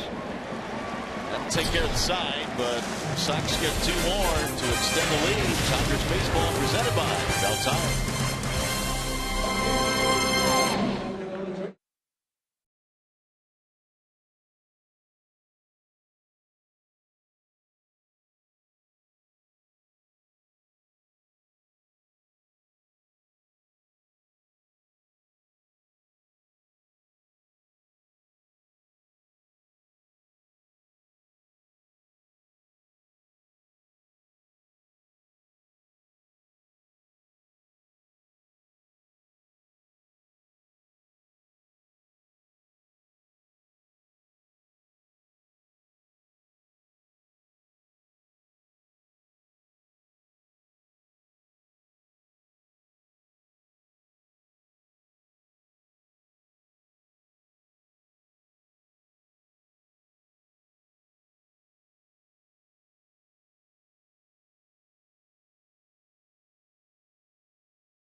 Fifth inning here at the ballpark. Miguel Cabrera will lead things off, and Miggy right now has kind of forced his way into the first base position in the All-Star voting. He has taken the spot of Eric Hosmer, but still a heavy Royals. Yeah, it looks as though they're getting that one right anyway. Mike Trout out in center field. Everything else covered royal blue. Something was just brought to my attention, which I kind of chuckled at, is that the Royals, tremendous fan support for their team. Obviously, they're out there voting for their guys, and that might cost the Royals some money because a lot of those guys have all-star clauses in their contract that they would have never figured were going to be in all-star games. Yeah, so the bean counters for the Royals are not happy about how the voting's going because they're going to write some extra checks. That's what you get with stardom, guys. That's right. You've got to put those incentives in those contracts. They're going to pay for it. Cabrera leading it off here. He'll be followed by Martinez and then Cespedes. And Rodon delivers a strike. 1-2 on Miguel. Single strikeout in this ball game.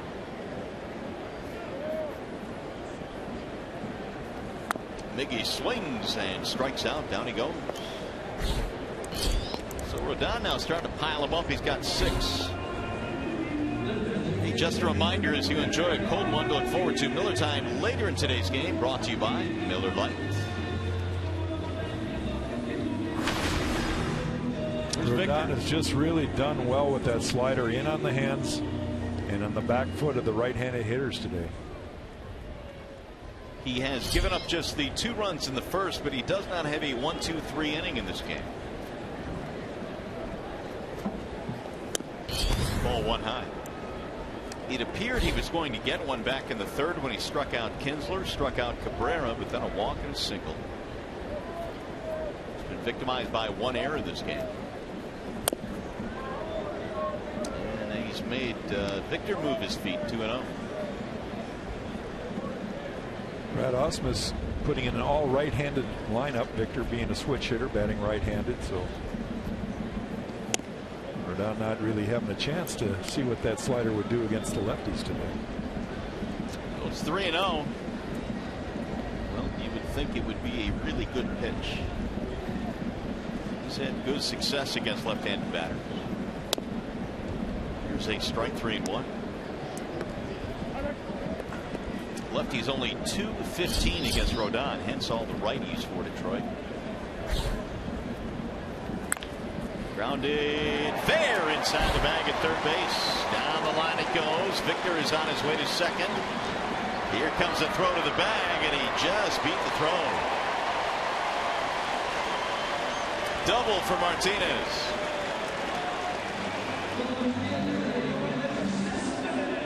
It's really one of the rare times that Victor actually gives max effort while he's running, when he has a chance for 2.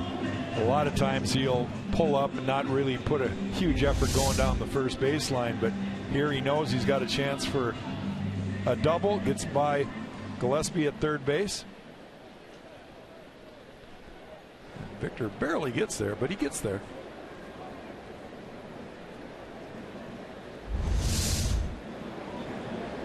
One on, one out. Here is Cespedes.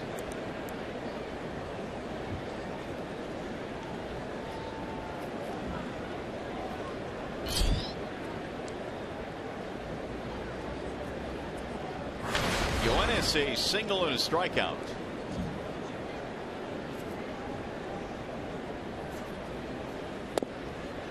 In there, strike 1. So I just had a crazy thought I need to ask you. Oh boy.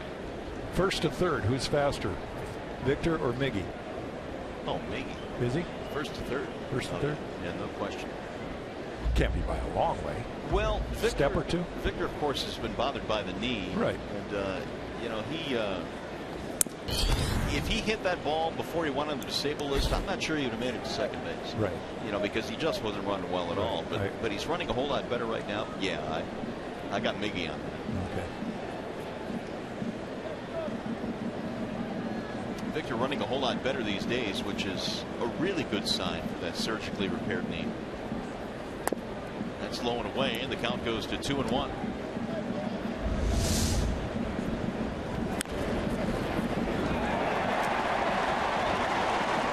Tell he's thinking, all right, I got myself a double here, so I got to pick up the pace. Yeah, about halfway to second, you could see that adrenaline started kicking in. Rodon with the 2-1. 2-2 on Cespedes.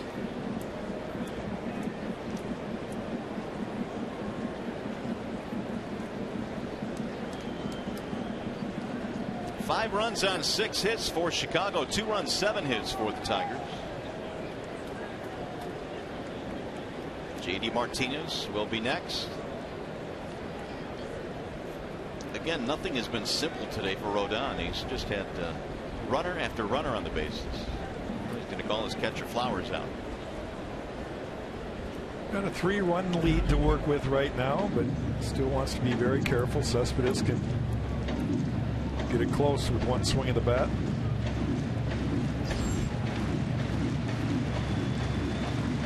His next pitch will be his 90th. It's like you were saying last inning, Jack, if this continues on this trajectory here, he's probably going to give his team 6, and that's about it. It may only be 5. The Tigers can stay alive here.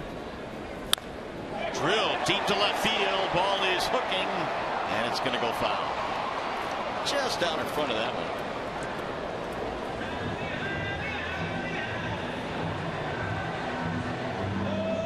Cespedes made a bid, but he got out in front of it.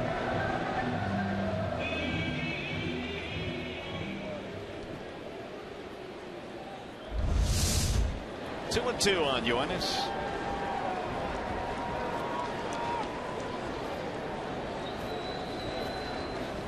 Swing and a miss, struck him out. Cespedes will be tagged out for round number 2.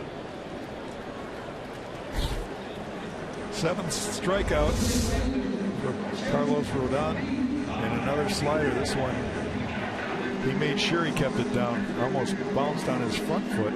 Cespedes kind of reacting to the pitch, had that bat going before the pitch was even thrown.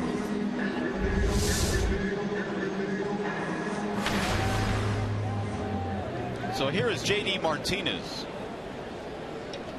Tigers wasted a leadoff triple in the 4th, and now they've got a 1-out double in the 5th. Or had. There are 2 outs now.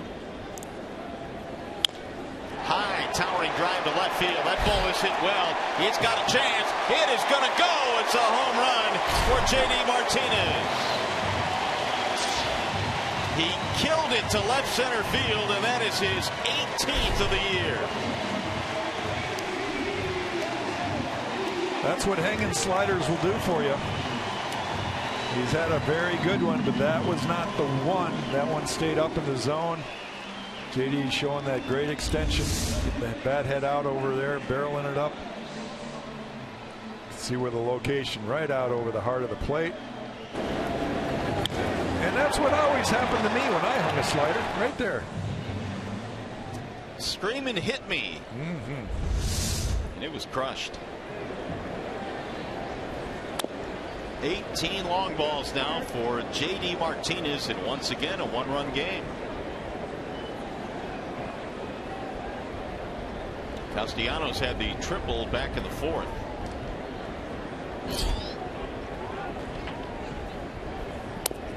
Way outside, 1-1.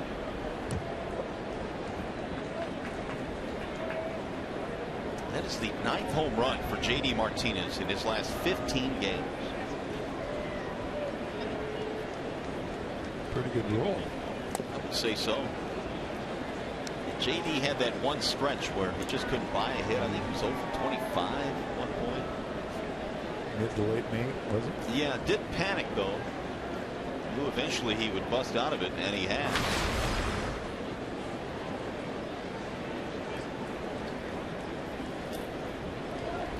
Well, one of the big difference between the really good hitters and the average guy is when they get that mistake pitch, they don't miss it. The great hitters, it seemed like every time they got a mistake, they crushed it.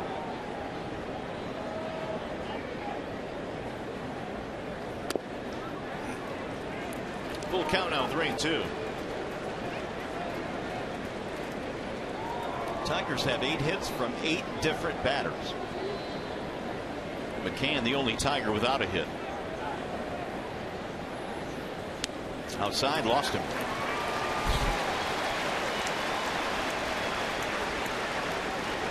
Well, Don Cooper going to come back out. I got to believe Robin Ventura is going to get some activity going in the White Sox bullpen. Rodon at about, well, he's at 98 pitches right now.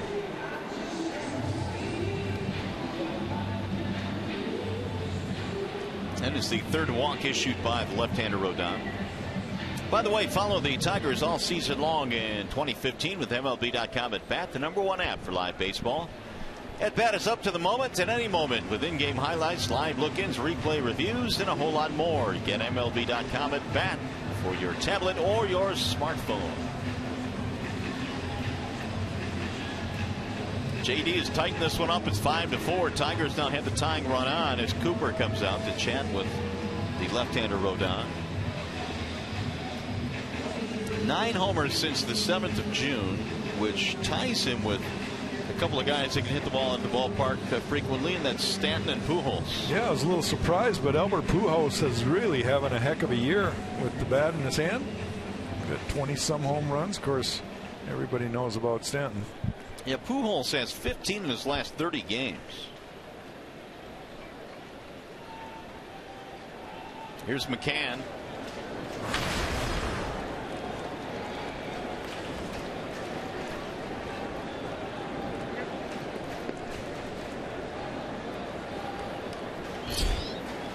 Swing and a miss. Bowie McCann was trying to get on the board with a base hit. 0-1.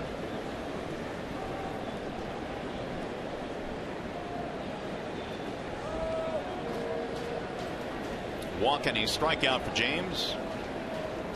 5-4. White Sox lead in the 5th.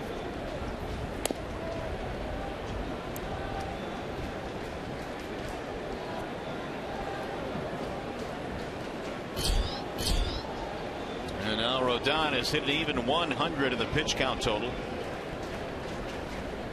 And like Simon, he's had a tough 5th inning with pitch count.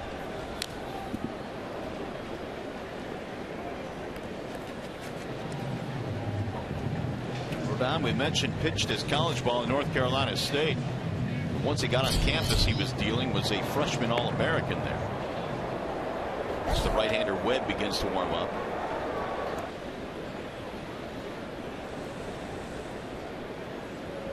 And the 1-2. 2-2. He led the Wolfpack to their first College World Series berth as a sophomore. College World Series wrapped up last night. Virginia in the 3rd and final game beat Vanderbilt to claim the title this year, much to the chagrin of David Price. I bet. Just got a piece of it. 2-2 on McCann.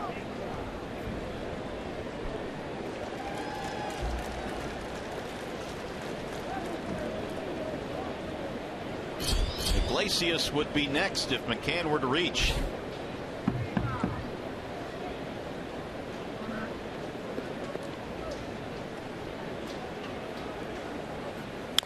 Bouncer back up the middle and flagged by Rodon. That will end the inning.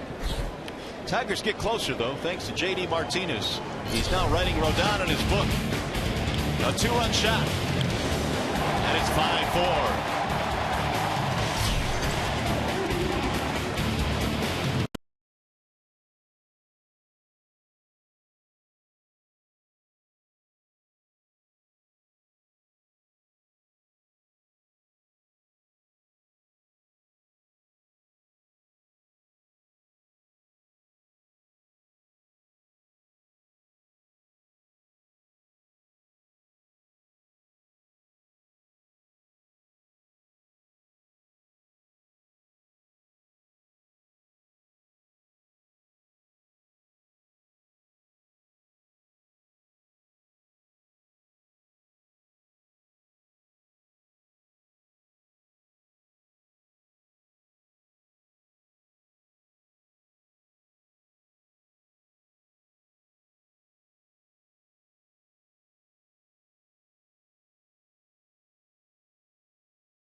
Honda dealers today. Go to DetroitHondaDealers.com.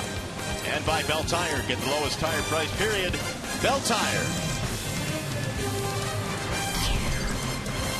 5-4 is our score now. It's a one-run game. The Tigers getting back into it on the home run by J.D. Martinez.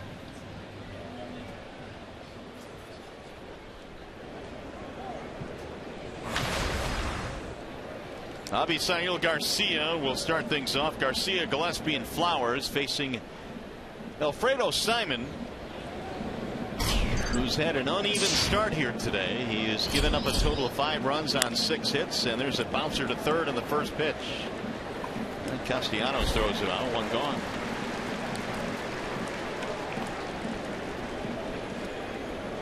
Alfredo had that stretch of 8 straight retired. Then he gave up a couple of runs on the 2-out double by LaRoche.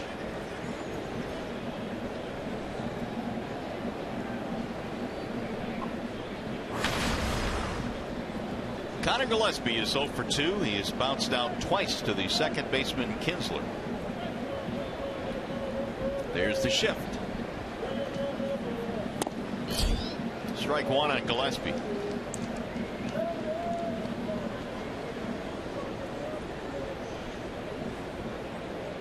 Each ball club got a couple of runs in that 5th inning.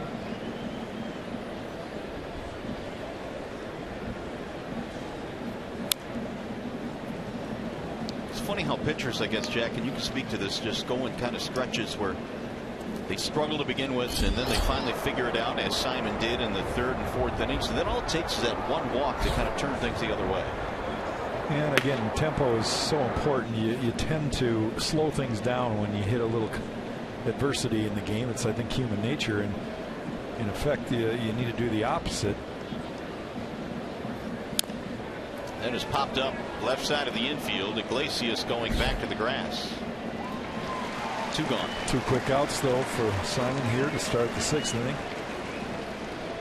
Well, he walked Eaton with 1 out in the 5th, and then walked Abreu with 2 outs before he gave up the double to LaRoche. Flowers will stand in.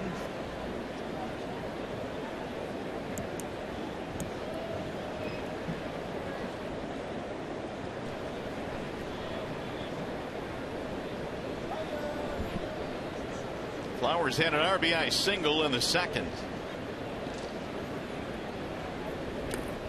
Ball 1.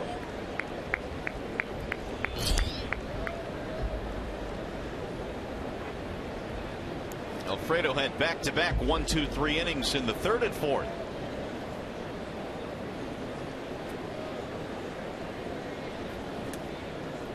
Two balls, no strikes on the catcher, Tyler Flowers.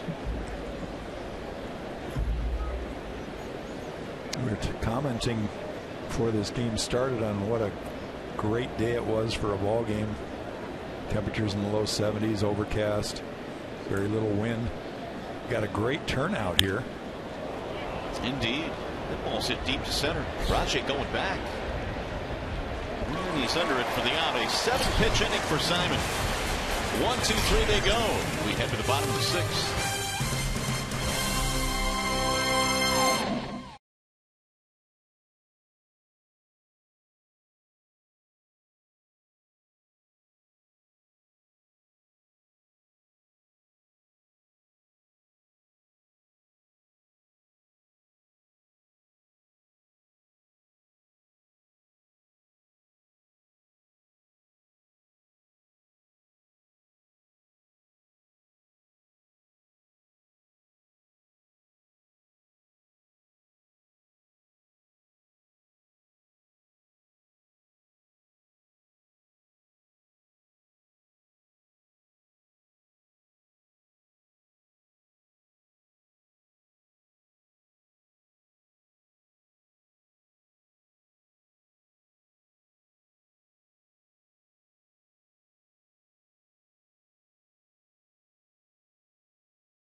we've got Jose Quintana tomorrow, and Anibal Sanchez, who's had somewhat of an uneven season. Yeah, both these guys kind of mysterious seasons for them. Quintana, in my opinion, has pitched better than those numbers show. At times was really a tough luck loser. And even though Anibal has pitched very well as of late, had a real tough go there early in the season. So should be a good one. These guys are both kind of settling into the summer of 2015. So it's a well-signed Windows pitching change, and it's going to be Jake Petrishka coming in now out of the bullpen.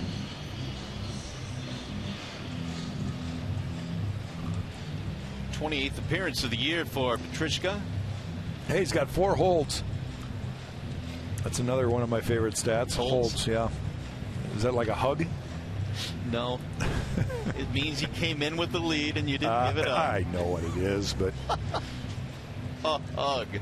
We need to call Major League Baseball, see if we can get that incorporated. yeah, it'll be a part of the pregame rituals. How many hugs you give the other team? Got 3 holes, 4 hugs, 6 saves. So here come the Tigers down by a run now against Petrishka. Iglesias leads it off, and Jose looks at ball 1. But what you think of Rodon today? I guess what you talked about most of the afternoon, he does get himself a little bit of trouble. I was going to say pitch count has been kind of his biggest issue, this season. Tigers did get a couple in the 5th inning, which kind of ruined his day. Had he been able to get out of the 5th inning without allowing a run, I would have, the numbers would have looked a lot better. No doubt. He allowed a total of 4 runs, 8 hits. 4 and 5 is not pretty numbers when you balance that out over 9 innings. Iglesias single, and he reached on a fielder's choice. But Mario, I have to remind myself and you every once in a while that if it was easy, everybody'd be doing it. This is a tough game at the highest level, and trust me, those guys are doing the best they can to compete. No doubt. That's why I have so much respect for what these guys are able to do at this level. 2 balls and 2 strikes. Count. Bouncer fair out of the reach of a diving Abreu. Going to hold him to a single. Second hit of the game for Iglesias. Yeah, the right call for Iglesias to stay at first base. Javi Garcia got over there fairly quick. He's got everything unfolding right in front of him. You can see Abreu reaching for the ball and not getting to it, but before he basically touches first base, the ball's already in the glove of Javi Garcia. So the Tigers need base runners. It doesn't need to be thrown out of second base. Nobody out. Rajai Davis will stand in. He is 1 for 3, singled of the infield variety, also reaching on an error. Gillespie creeping in at third base as Rajai takes inside.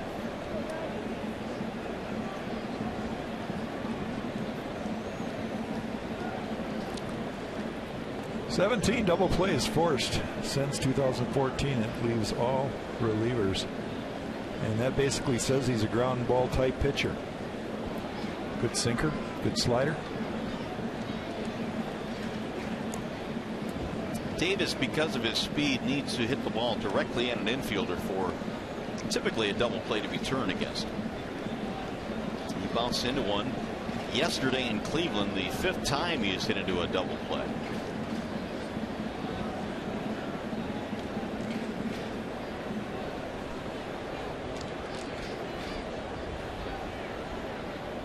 Here's the 1-0.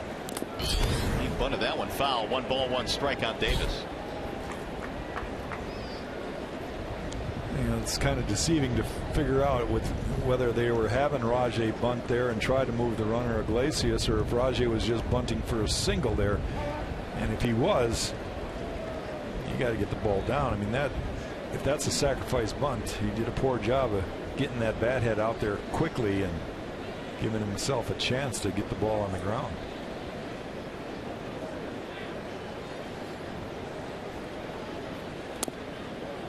Strike called on Davis. Rajai tried to hold the swing up. He did, but it was called a strike by Porter.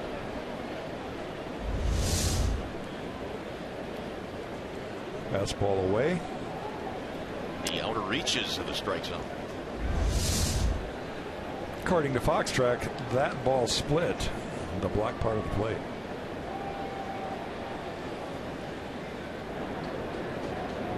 And Mr. Foxtracks is always right. No, the umpire is always right. Oh, that's right. Forgot. They don't go back and change ball strikes. Thanks for that correction. Iglesias, 64% this year. He has 9 swipes, been caught 4 times, or 5 times rather.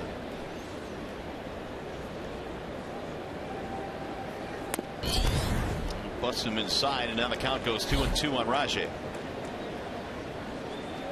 Kinsler and then Cabrera, so the Tigers have some pretty good hitters coming up. Down by a run here in the 6th inning.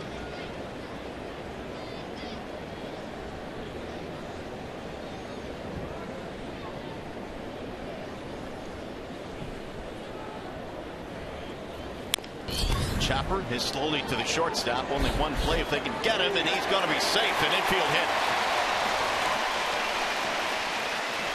Now the Tigers are in business. Now speed will do that again. Rajay legging it out down the line. That ball was hit off the plate. Gordon Beckham doing a nice job of getting to that ball, but by the time he got rid of it, that acceleration that Rajay possesses as he's running, he just keeps getting faster and faster with every step. Tigers have something going now. And 2 on, nobody out, and they've got Kinsler coming up.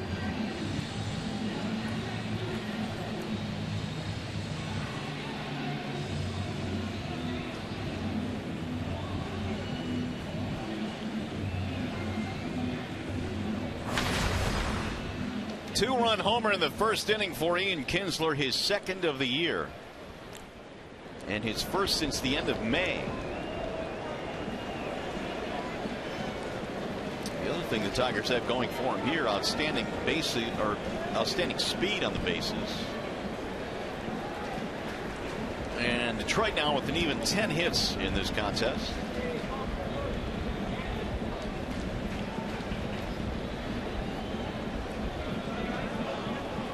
Now Flowers running out to the mound after that bluff by Petrichka, who got his ground ball, but he was hit much too slowly to even get a single out.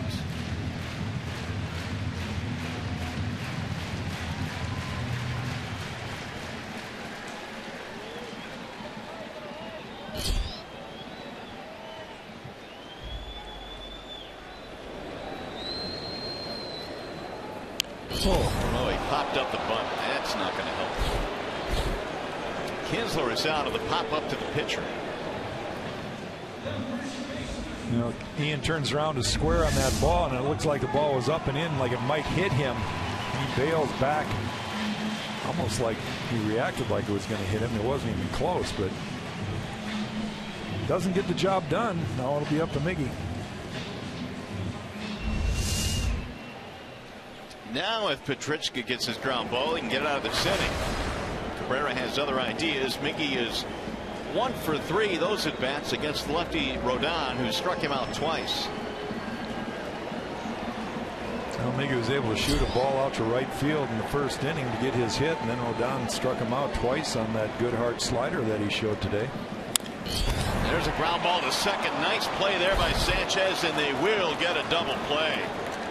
Sanchez to Beckham to Abreu. He hit a bullet, and they turn 2. We go to the 7th.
to have a very good inning going, but then this happened. Miguel hits it sharply, and it's going to take that kind of ball hit. Sanchez doing a great job getting the ball over to Beckham quickly, and an easy double play for the White Sox. So we go to the 7th. It is still 5-4 in favor of the Sox, and Simon is still out there. He throws strike 1 to Sanchez.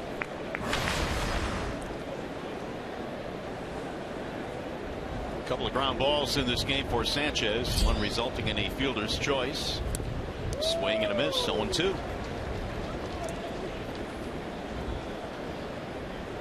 Simon got him 1-2-3 in the 6th. He has had 3 1-2-3 innings in this game. That'll get away from the catcher McCann, who can't find it, and it's going to be a break for the Sox as Sanchez will reach on strike 3. It appeared to me that ball was foul tip, but apparently not. James McCann not arguing. Brad Ausmus not arguing. Just a swing and a miss. See the splitter there. Fork ball is what I used to call it. Ball breaks down by design. Strikeout wild pitch. It is strikeout number 5 for Simon. That'll bring up the top of the order now. Eaton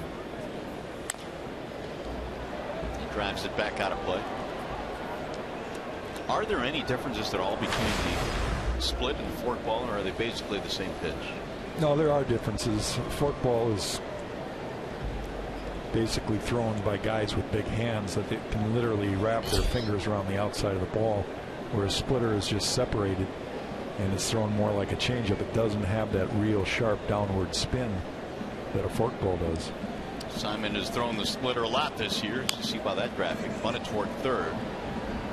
Castellanos throws him out as Eaton sacrifices the runner up.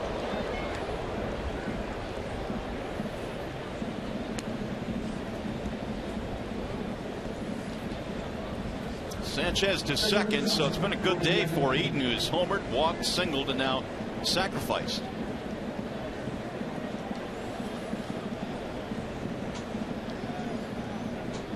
It's a pretty good day out of your leadoff man.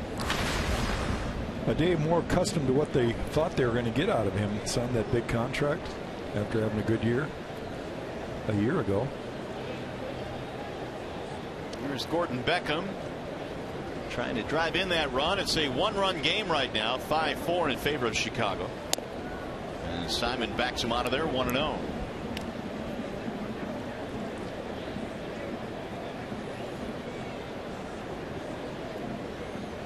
Tigers have out hit the White Sox by 4 in this game, but they trail by a run. Carlos Rodon was pitching in and out of trouble most of the day, and of course that double play ball hurt the Tigers in the 6th.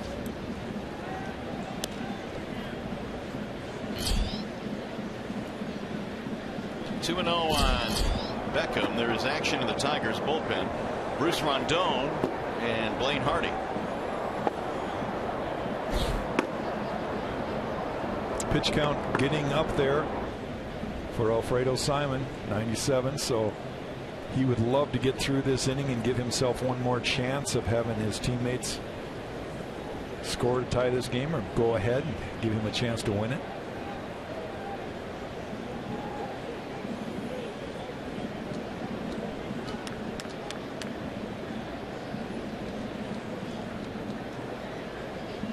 Beckham is 0 for 3, a couple of ground balls and a fly ball. Way inside, and the count goes 3-0. And then you've got Abreu waiting on deck. It gets very dangerous there.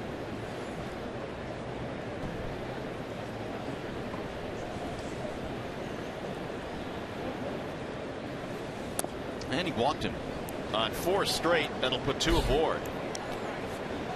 Third walk for Simon.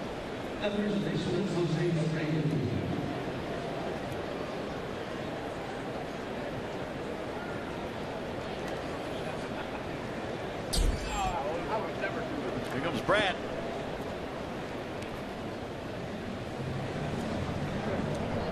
So it's going to be a Walsat Windows pitching change. Bruce Rondon is going to come into this ball game to face Jose Abreu. And we'll step aside. We'll be back to Comerica.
Back in the first inning, Jose Abreu steps to the plate. Alfredo Simon does a good job, throws him that breaking ball down away, strikes him out, and then in the third inning brings the same pitch, gets him to strike out again.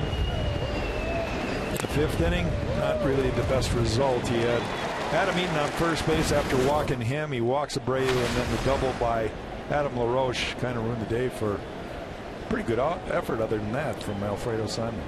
Well, here is Bruce Rondon, who is back in the big leagues now. He was called up today with Buck Farmer being sent down, and all Rondon has to do now is face Jose Abreu with 1 out, 2 men on.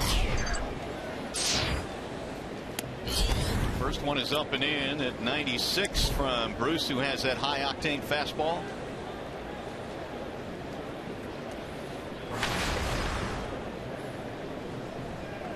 Bicep tendonitis for Rondon this year, which has kept him on the DL. 2-0 account.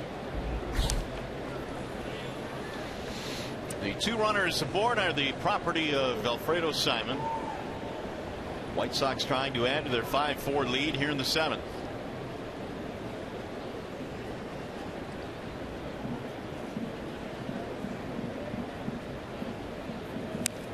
We had a big rip there. 3 straight fastballs from Rondon, and Abreu's going to read that fairly quickly. It's not about speed at this level, it's about location, getting ahead of hitters. It seems like everybody throws in the high 90s now. Yeah, it's become, I mean, 95, 96 has become just so pedestrian. Ho hum.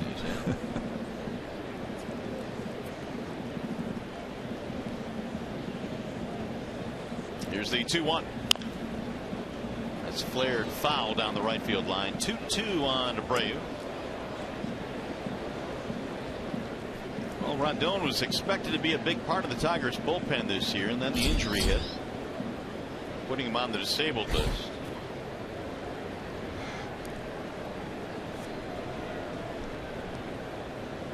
He had, of course, the Tommy John surgery, which sidelined him all of last season.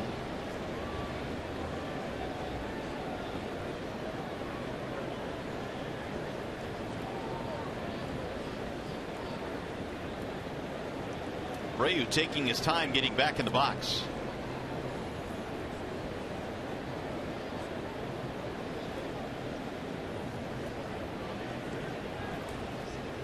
Here's the 2-2. Swing and a miss. He struck Abreu out. Big out there. 2 gone.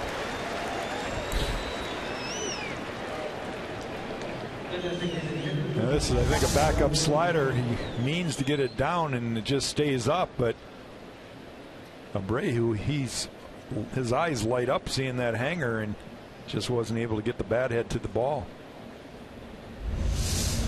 So with 2 outs, here is Adam LaRoche, who already has a 2-run double in this game.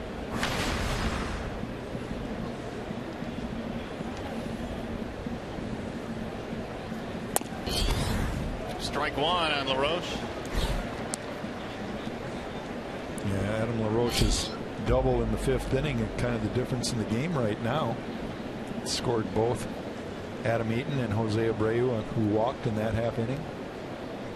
And he doubled on a 3-0 pitch.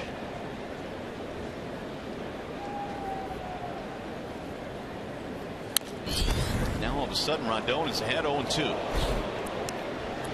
One more strike he can get out of this inning.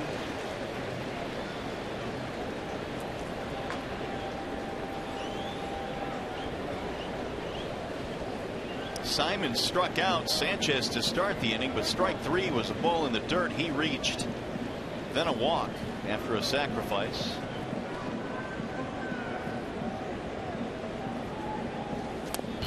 Got him, strike 3 in the outside corner, and Bruce comes trotting off the field with a pair of punch-outs. The White Sox strand a pair. It stays 5-4. Coming up, the McLaren Health Plan 7th inning stretch.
Start time, and fans are invited to stay after the game for a fireworks spectacular. For tickets, call 866-66-TIGER or visit tigers.com.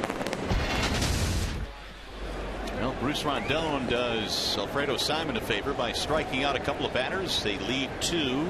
It remains a 1-run game. Cespedes Martinez coming up here in the bottom of the 7th. 5-4 in favor of Chicago.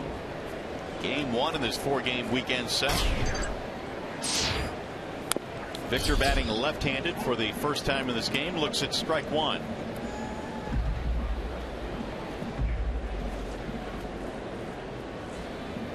Pedrichka came on in the 6th inning, gave up a couple of singles, but got a huge double play ball. The 0-1. Driven to right field. That ball is hooking. That ball is foul. And Digger made a bid down that right field line.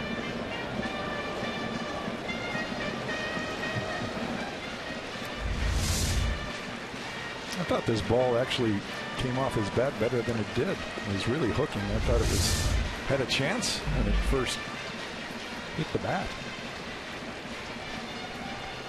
0-2. Victor Martinez.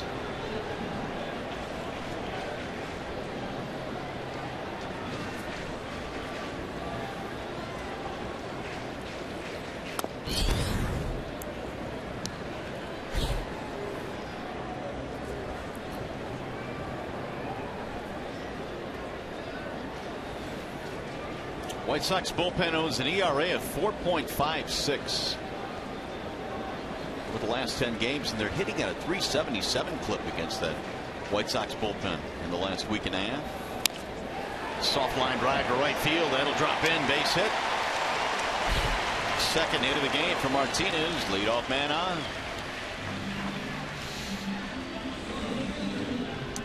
Hey, Wednesday, July the 1st, the Tigers host the Pittsburgh Pirates at 7:08. First 10,000 fans receive a free Yoenis Cespedes bobblehead. For tickets, call 866-66-TIGER. Get more information online, tigers.com.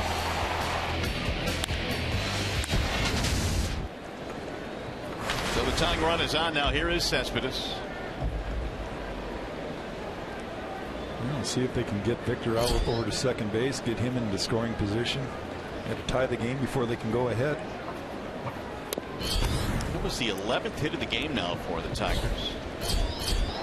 And Zach Duke warming up in the Chicago pen.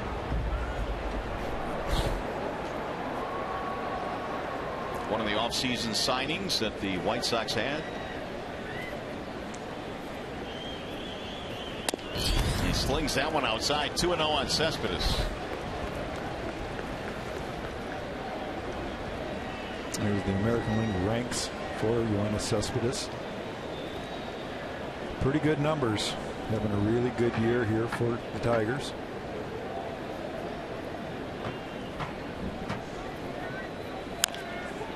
Chopper foul, third base side, 2-1. Cespedes is a free agent at the end of the season. We'll see where he ends up. I think he feels comfortable in the Tigers locker room, seems to enjoy himself here. He has been a dynamic performer, and pretty much what I think the Tigers expected to get from him. Power. He's hit for more average this year. He's a very good defender. I think a lot of people are surprised by that, but he's really done a good job in left field as a defender. He's gone ahead now, 3-1.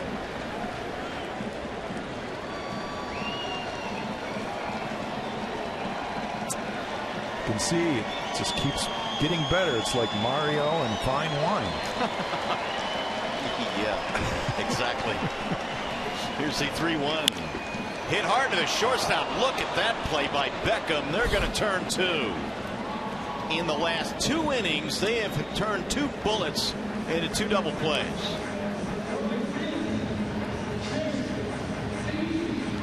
Sanchez and Beckham. Well, once he gets the glove on this ball, Victor Martinez just quit running. There's nothing much he can do. It's going to be turned quickly because the ball was hit like a bullet. Here's JD. He homered a 2-run shot in his last at bat.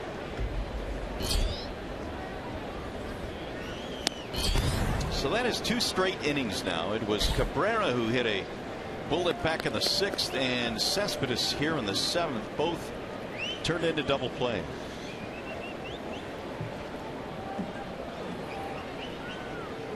Tigers have bounced into 76 double plays, most in baseball. Although I'm not sure you could term that as bouncing into a double play.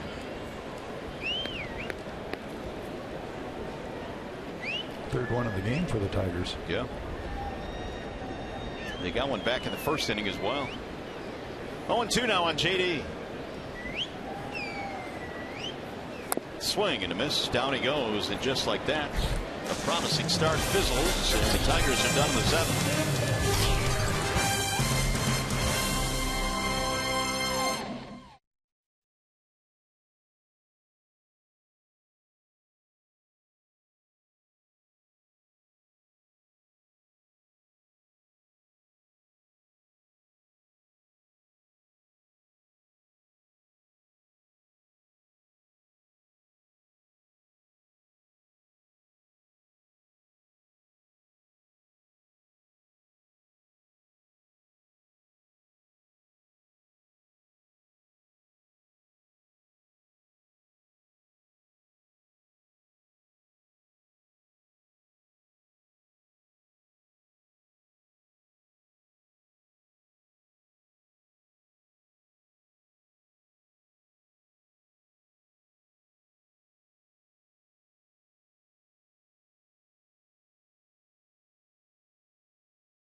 Running pitching matchup in this one, Jack. The Tigers had a lot of chances against Carlos Rodon, and for the most part, he was able to wiggle out of most of them. Yeah, that's really the story of the game. Missed opportunities, 3 ground ball double plays like we just talked about. The Tigers hit the ball sharply a few times, but just not getting the results they want. A couple innings left. Let's hope that they can maybe put a run on the board and keep this game moving. Your impressions of Alfredo Simon today? The first inning was kind of a hiccup for him. Eat and snipe them before he really realized what was going on. That's going to happen occasionally. Then he finally settled down in the 3rd, 4th innings and seemed to be on a roll. And then he had a tough inning in the 5th with a couple of walks. So as a result, 5-4 as we go to the 8th inning now. The White Sox coming up against a new Tigers pitcher. That will be Blaine Hardy, who has done good work for the Tigers. 2.84 ERA for Hardy out of the bullpen.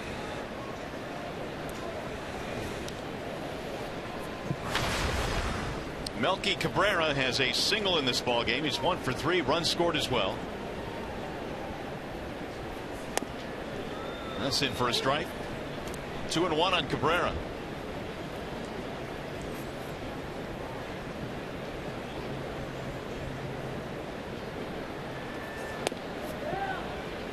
Did he go? He did not. He's going to run it to 3-1. So the Tigers bullpen trying to keep this one in check here.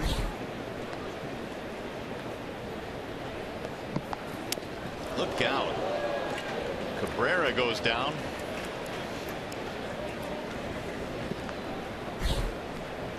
Leadoff man on.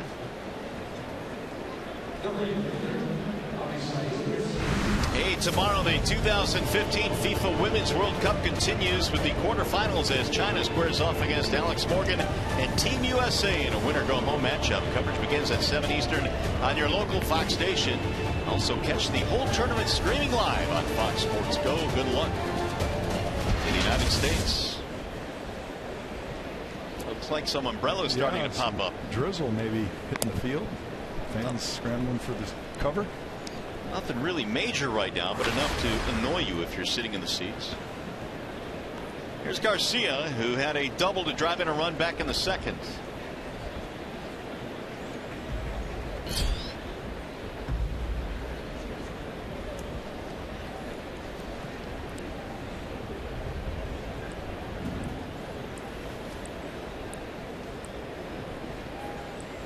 Hardy pitched in the ballgame yesterday in Cleveland and walked 3 batters in 2/3 of an inning, so his control was not, or command was not there yesterday. Walking the first man he faces, Melky Cabrera. Just pulled foul. 1 ball, 1 strike on Garcia.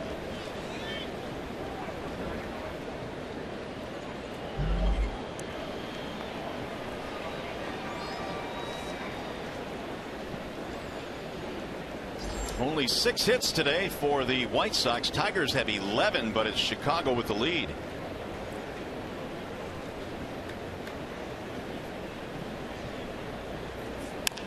Little chopper back up the middle. Kinsler has it, tags the bag 1, and there you go, a double play. So the White Sox get a little bit of taste of their own medicine. 2 gone.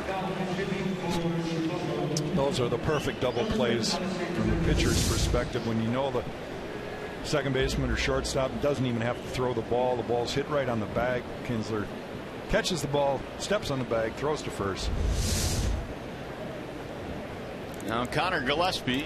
Instead, it's going to be Alexei Ramirez hitting for Gillespie. He ropes one down the left field line. Cespedes on the move, won't be able to get it. It'll bounce into the seats. It'll be a ground rule double. So Ramirez with a pinch hit, 2-base hit. It'll bring up Flowers.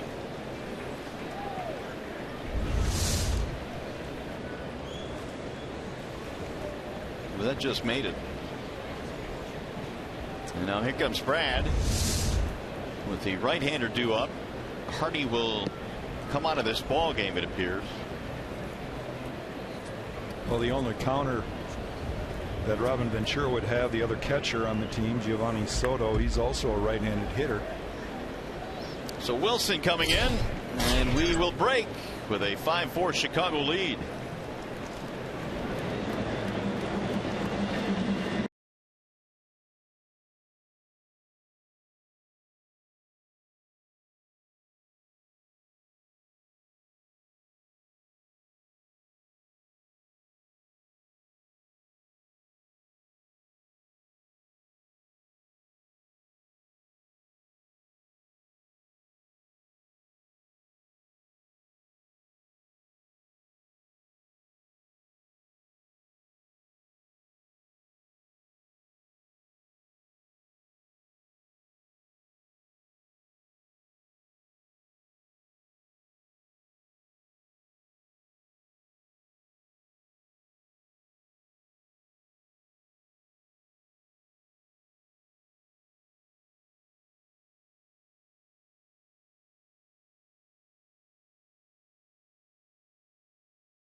The game back in the 7th inning with 2 runners on, 1 out.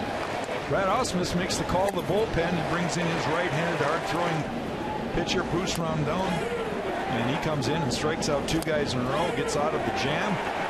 Very nice job, and that's what Tiger fans have been waiting for, a healthy Rondon. Well, here is Alex Wilson now to try and get the final out here in the 8th.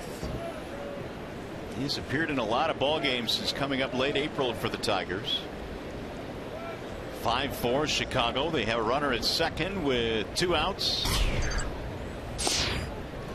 Hopefully Tiger fans appreciate Alex Wilson and his effort. He is, like you said, been in almost every single game. I mean, this guy has pitched since he's been called up 24 ball games. A very, very good ERA. He's a battler, kind of a bulldog out there. And a great job for the Tigers. Yeah, and he's even made an emergency start for the Tigers. That was in Oakland through 3 scoreless there. Over his 24 appearances, he's tossed 36 innings. And you look at some of the splits against right-handers, only 156. Big out to get here as the White Sox look for an insurance run. Good block by McCann. 1-2.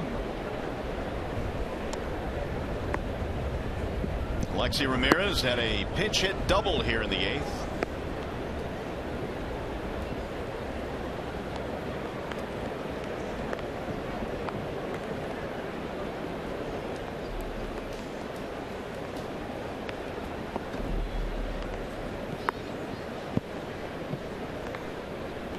Here's the 1-2.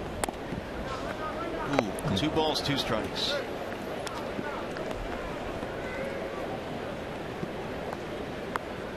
Wilson wanted it. Tad low. Maybe a little inside.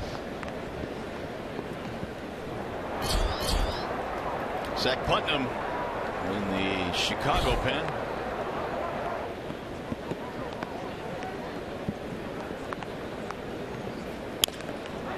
Little pop-up, shallow center field. Davis will come on to get it. Threat is over.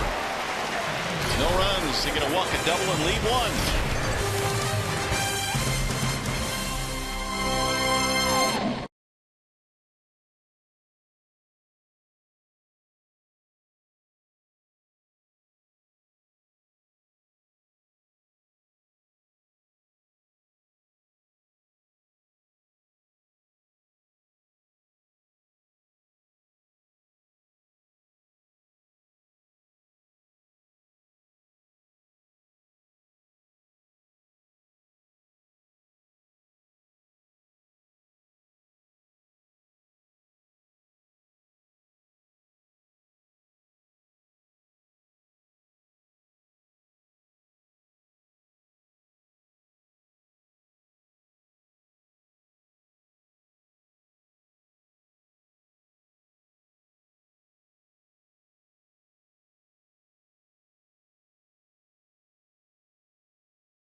Dunn, the young left-handed phenom for the White Sox.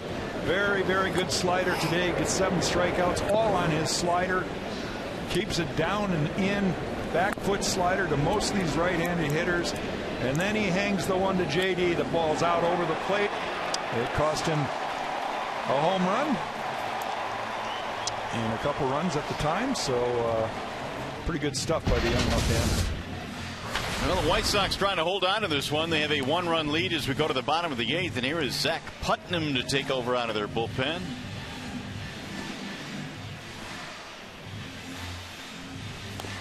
Putnam, the Michigan native, the University of Michigan, Ann Arbor Pioneer. Here are some of the changes.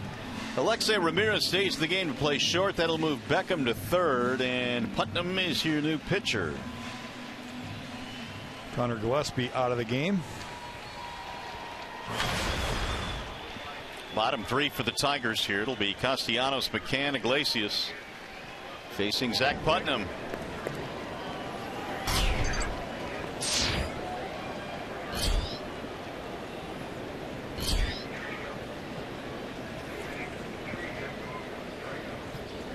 First one is in for a strike on Castellanos.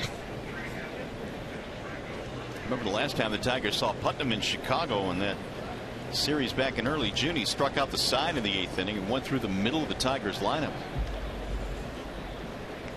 Here's the 0-1. Driven toward left field. That ball is going to hook, and that ball is up against the wall. Castellanos on his way to second, and he's got himself a leadoff double. Melky Cabrera shifted over towards the gap in left center field. Did not read that ball very well. Got a kind of a slow jump and did not get to the ball. Nick Castellanos puts the Tigers in scoring position with the double.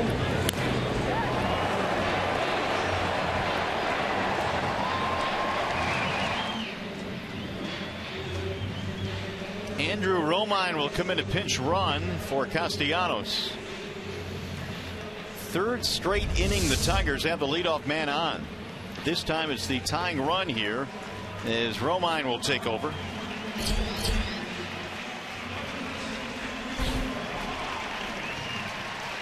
So Castellanos does his job on base 3 times today, double, triple, and a walk.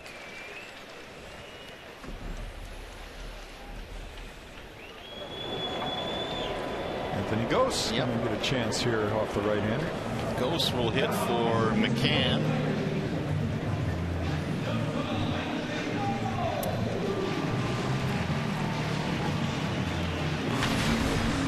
Gose at 271 this year, 11 RBIs.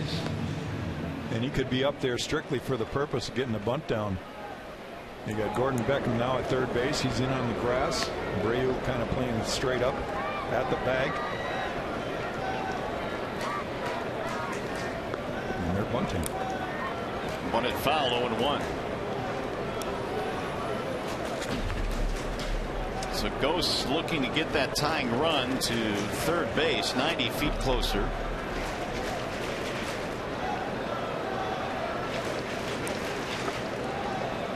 Gose has 1 sacrifice this year.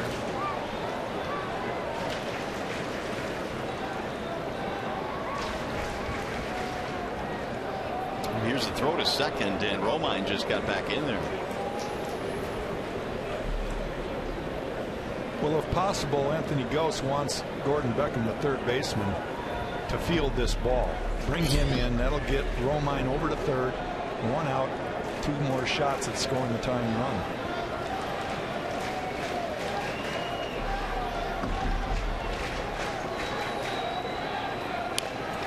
Bunted foul again. Now it's 0-2. So Gose unable to get it down.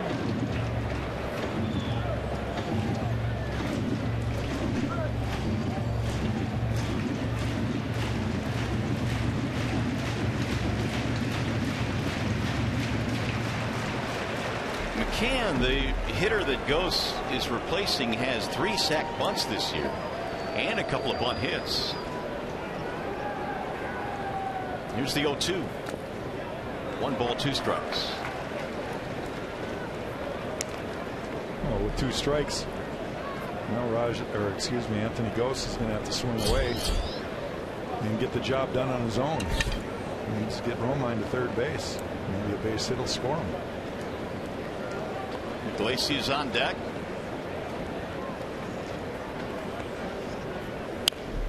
Fouled away. 1-2. The count stays on Gose.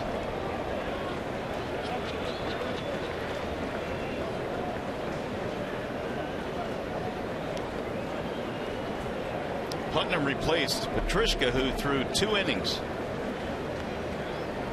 and induced a couple of double plays, although both of them were hit extremely hard.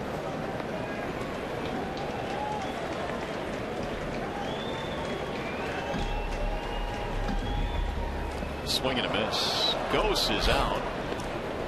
Big strikeout there for Putnam. 1 gone.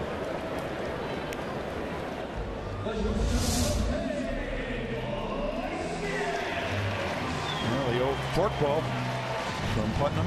Ball's in the dirt. Off speed 2. Anthony Gose out in front, and then cannot recognize that it's going to break down in the zone.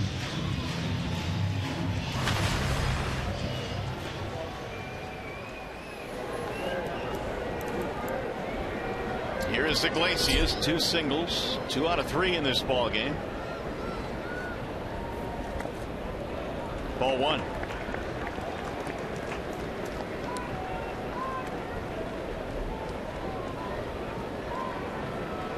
Hits today for the Tigers, 7 for the White Sox, but it's Chicago with a 1-run lead here in the 8th.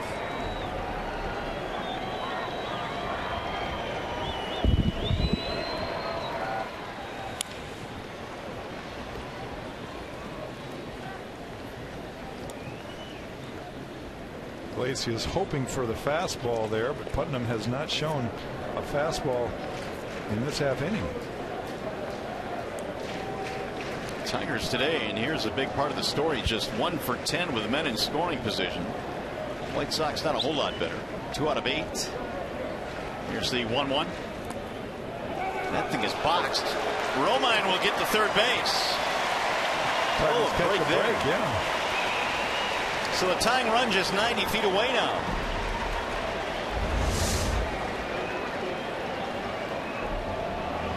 Right through the wickets. Tyler Flowers does his best to get his chest out over the ball so he can bounce off his chest protector and stay right in front, but he failed to get his hands underneath the ball and gets through his hands. Wild pitch advances the tying run to third. The infield coming in now for Chicago.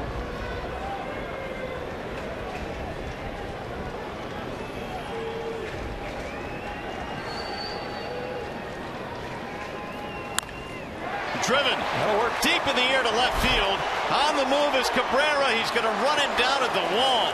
That'll get the run in, though, to tie it up. Iglesias almost hit it out, but he'll get the game-tying RBI.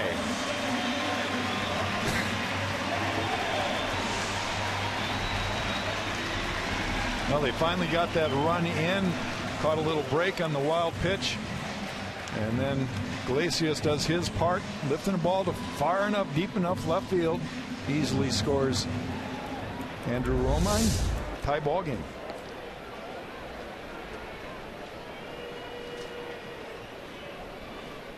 So with 2 outs, here is Davis. Bases are empty now. 5-5 game, and Rajay looks at a strike.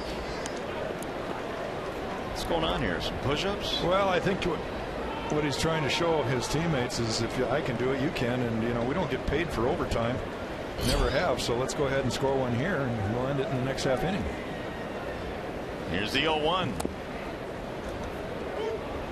No balls, 2 strikes. A lot of off-speed pitches from Putnam.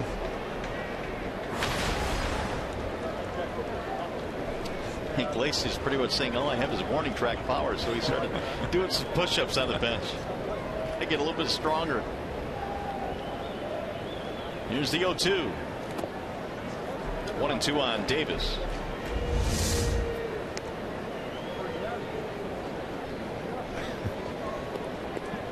He didn't think that was out. Yeah, I think he did. Really? I think he did. I think he thought he got most of it.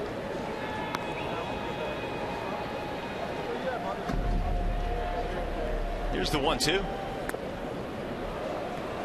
Did not go. 2-2 on Rajay Davis. White Sox will have Sanchez, Eaton, and Beckham due up. 8-9. Or 9-1-2, I should say, in the lineup.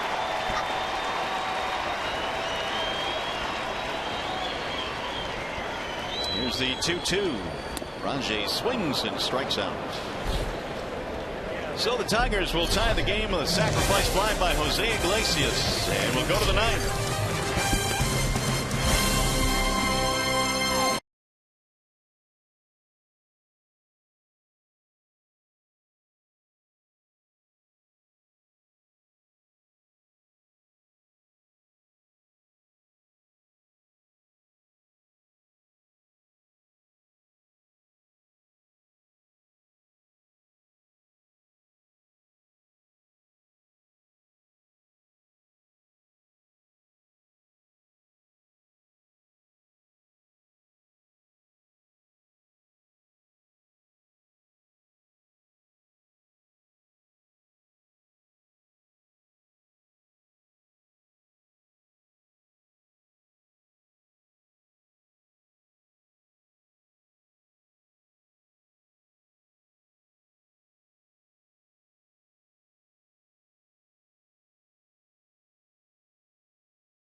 Tigers Live. Matt Shepard, who you just heard from, will be joined by Rod Allen. Plus, we'll have a reaction from inside a hopefully victorious Tigers clubhouse. The thoughts of Brad Ausmus as well. Tigers Live right after this one wraps up. Mario and Jack, back to you for now. All right, J-Dub, thank you. We go to the ninth inning, and Joakim Soria has come on for the Tigers now in a 5-5 game. Here are the numbers on Soria. Wilson throws a third of an inning, getting the final out in the eighth. Carlos Sanchez leading it off, the number 9 hitter for the White Sox. Eaton and then Beckham to follow.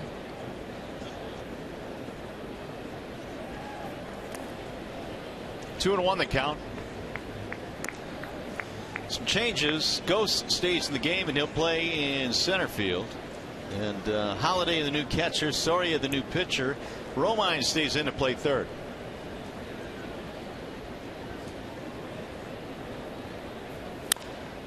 Slice to left, but foul. 2-2 on Carlos Sanchez. No hits and 3 at-bats in this game. And we'll close the book on Carlos Rodon, too. He will not be in position to win this game. It's going to be a battle of the bullpens now. Who can grind it out? It was a 5-4 game for a few innings until the Tigers got one in the bottom of the 8th inning. Big wild pitch helped set up the run.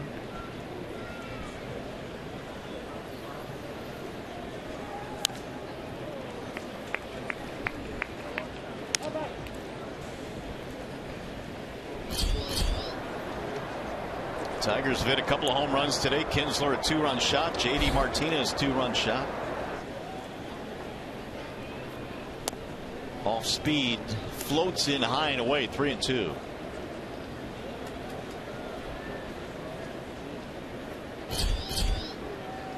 Here's Eaton waiting on deck.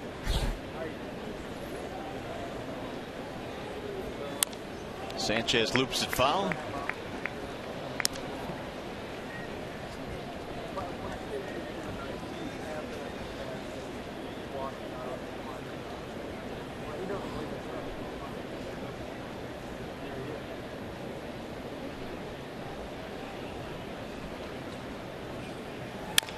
Chopper back up the middle into center. That's a base hit. Sanchez aboard. Leadoff single for the White Sox.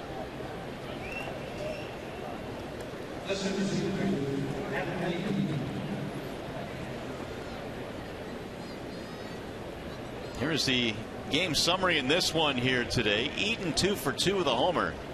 JD Martinez 9 home runs now in his last 15 games. Big 2-run shot in this one.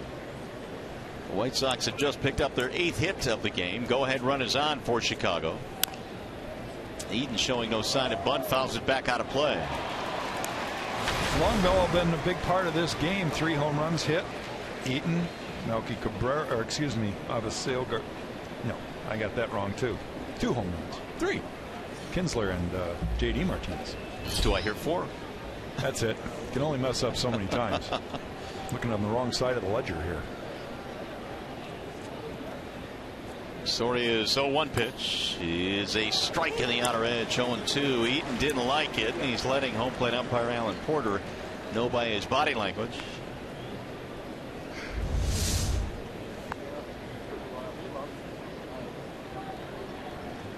I think one of the seams might have caught the corner.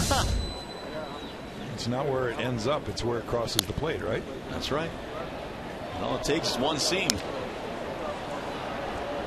0-2 on Eaton. Homer single, walk, sacrifice for their leadoff man.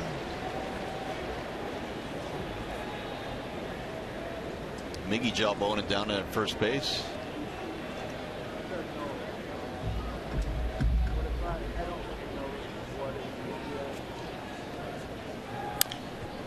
That has popped up.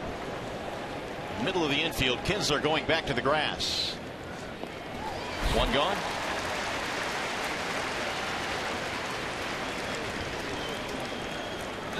Now Gordon Beckham.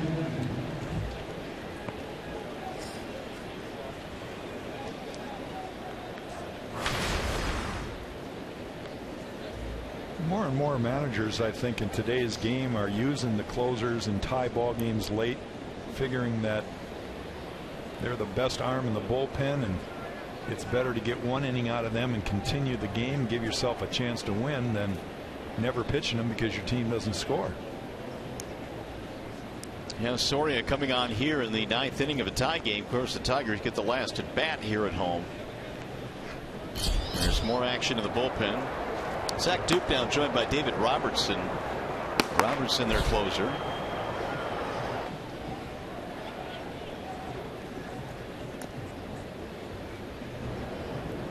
Three right-handed hitters due up for the Tigers. Bottom of the 9th. Kinsler, Cabrera, and Victor Martinez.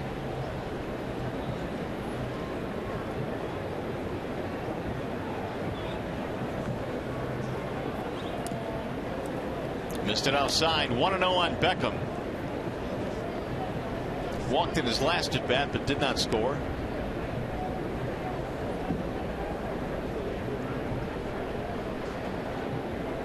Five game. Tigers tied it up in the bottom of the 8th. I must admit, Mario, this is one of the quietest crowds for a full house I've seen in a while. It's pretty docile here today. Is it the lazy, crazy days of summer? Or? Could be. 40,355 in attendance here today.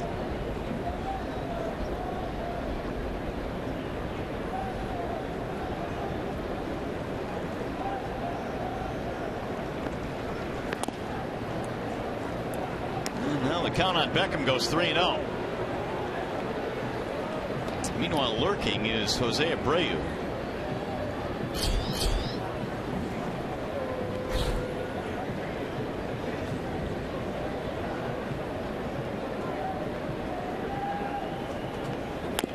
He'll take it. It's 3-1.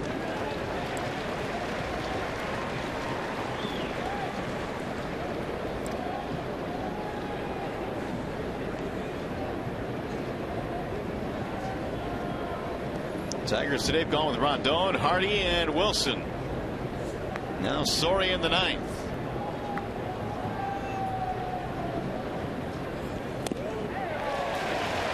Full count now, 3-2 on Beckham.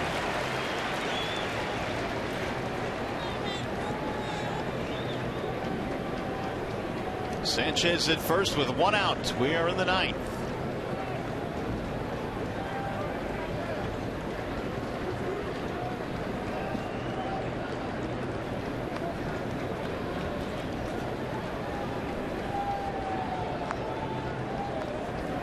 Runner going, and it's fouled back out of play. Sanchez on the move. Robin Ventura trying to stay out of the double play ball.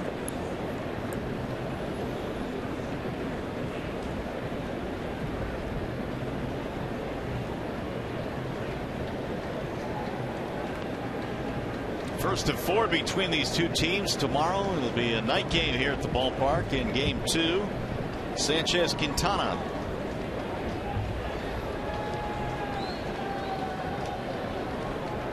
Runner goes again, lifted in the air to center field. Gose has a beat on this one. And Sanchez will return to first, 2 gone. So now Soria will have to get Jose Abreu.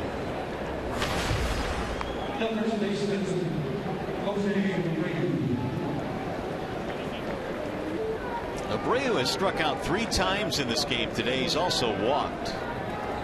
Simon struck him out twice. Rondon had to come on to face him in the 7th, and he fanned him.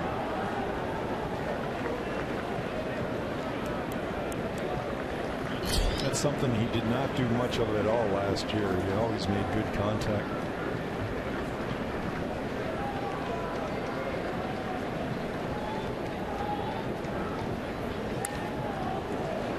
On Abreu. Well, he's 1 for 5 against Soria. The one is a homer. Abreu had a 17-game hitting streak back in the month of May.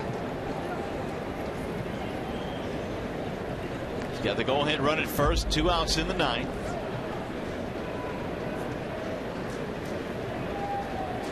Here's the 0-1.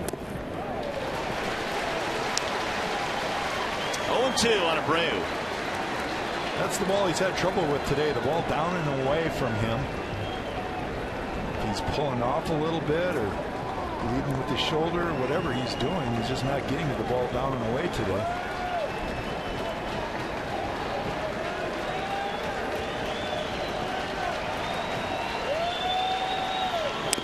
Way high. He would not chase that. 1 ball, 2 strikes on Abreu. You saw Brian Holiday give him that thumbs up kind of pitch. He wants to throw it up in the zone, see if he'll chase. Ball's got to be a little more tempting than that. That ball's just too high.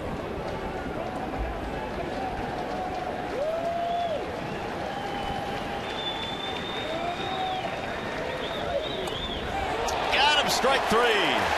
Soria froze him. Abreu knew it, and the inning is over. No runs, 1 hit, 1 man left. Abreu strikes out to end the inning. Coming up for the Tigers in the bottom of the 9th, it's going to be Kinsler, Cabrera, and Martinez with a run to win it.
by Chevrolet. Find new roads.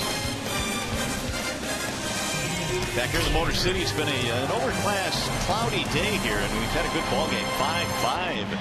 5-5 to break open this 4-game series. The Tigers now will try and get a win here in the bottom of the 9th against Zach Duke.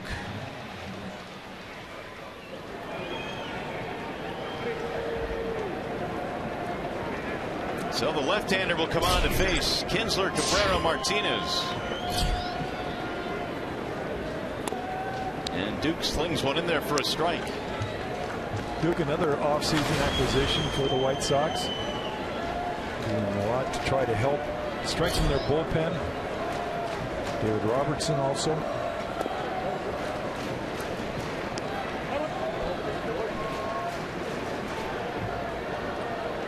Kinsler hit a 2-run homer back in the first. He is 1 for 4 in this game. Ian hits one in the air to right field. It'll be Garcia coming in, 1 out.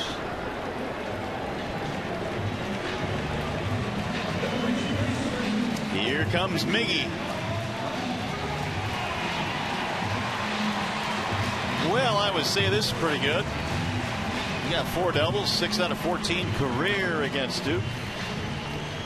Still have time to vote Miggy for the All-Star game. Do you think Robin Ventura looked at those numbers? He might want to reconsider and bring in David Robertson right now. Let's see what happens.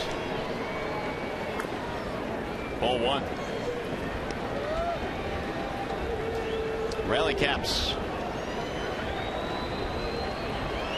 5 runs, 12 hits for the Tigers. 5 runs, 8 hits for Chicago.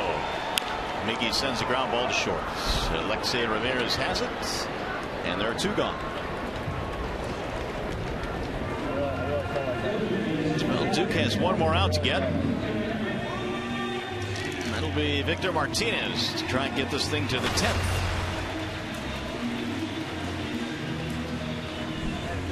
Java Chamberlain thrown in the Tiger bullpen. He probably will be the pitcher if the Tigers don't score here to start the 10th inning.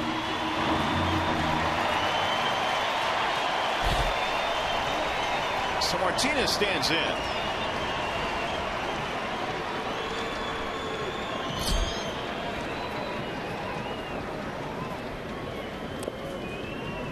One ball, no strikes on Victor. Single, double, walk for Martinez in this game.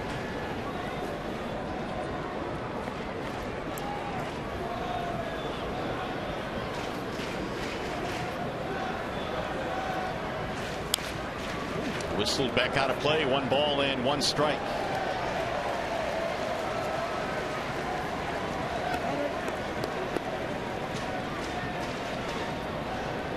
Chicago playing Victor straight up, both in the infield and in the outfield.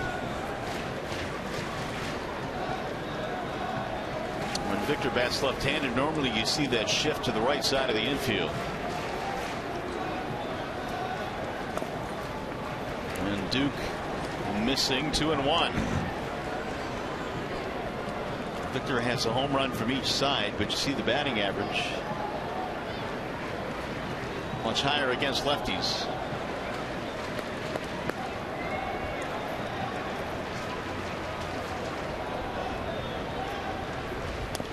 Outside, 3 and 1. And those splits were due in part because that sore knee wasn't able to push off very well from the left side. Yoenis Cespedes waiting on deck. Now the crowd getting into it.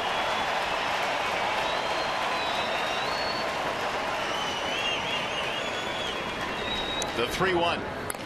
Right back up the middle into center, and Victor has a 2-out single.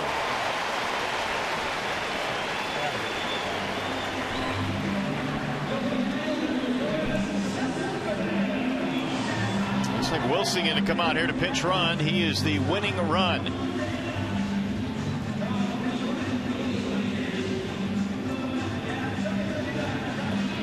Something managers always struggle with. You take one of your key components out late in the game to try and win a game, because if it goes around and this thing gets to extra innings, Victor's bat now is missing.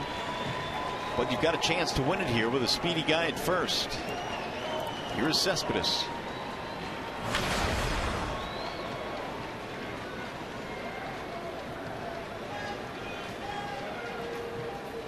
I would think that decision is always tougher when there are 2 outs too. I mean, if he leads off with a single, it's much easier to lift him.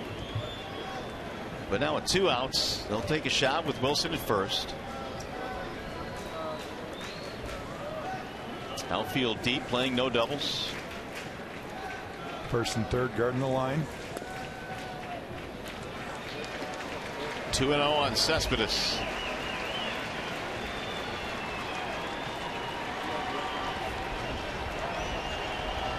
Yoenis is 1 for 4.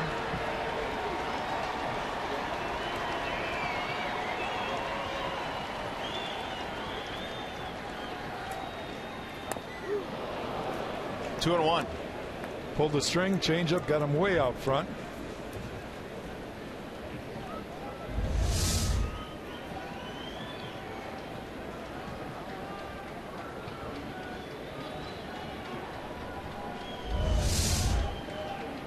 Zach Duke began his career with the Pirates. Now they're swinging a miss. 2-2. He's also pitched for Arizona, Washington, Cincinnati, and last year with Milwaukee, and now with the White Sox.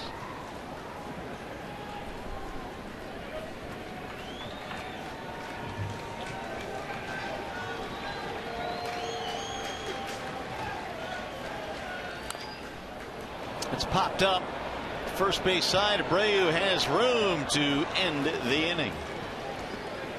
No runs, 1 hit, 1 left. We go to the 10th at Comerica.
Your wild side. Bonus baseball here today in Detroit. Here's some news and notes from around the major leagues. Marco Estrada, the Blue Jays, last 2 starts, well, it's been awfully good. In fact, he took a perfect game to the 8th inning yesterday. Pedroia is going to be out. He's on the DL with a hamstring problem. And boy, the Mets on a tailspin right now. 7-game losing streak. Even the good ones go through it. It's a long summer for baseball. Well, here is Java Chamberlain now. He's going to take over for the Tigers in the 10th.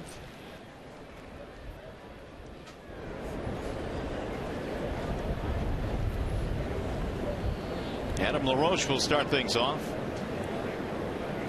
Then Melky Cabrera and Avisail Garcia. 5 runs on 13 hits for the Tigers. 5 runs on 8 hits for Chicago. Shift is on against LaRoche, and he looks at strike 1.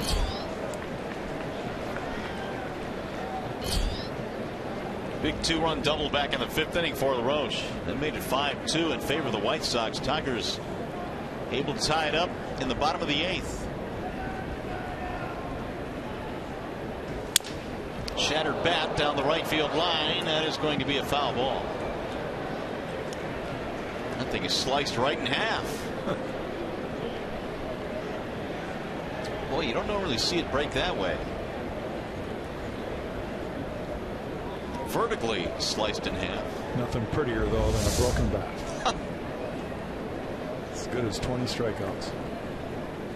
Come on now, 20 strikeouts is better than a broken bat. To some guys. Not to you? No.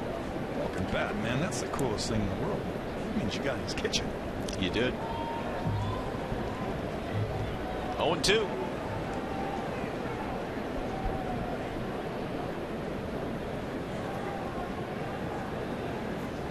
And LaRoche takes outside. 1 ball, 2 strikes. Java thought he had strike 3 there.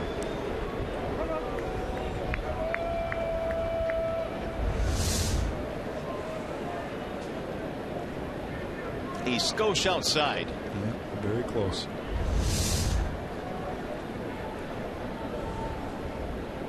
Here's the 1-2. Now 2-2 on LaRoche.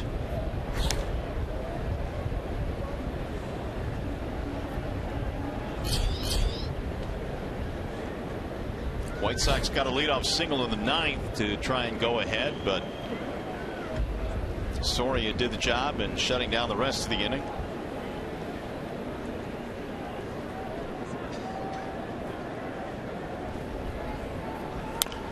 He'll waste that one foul back out of play.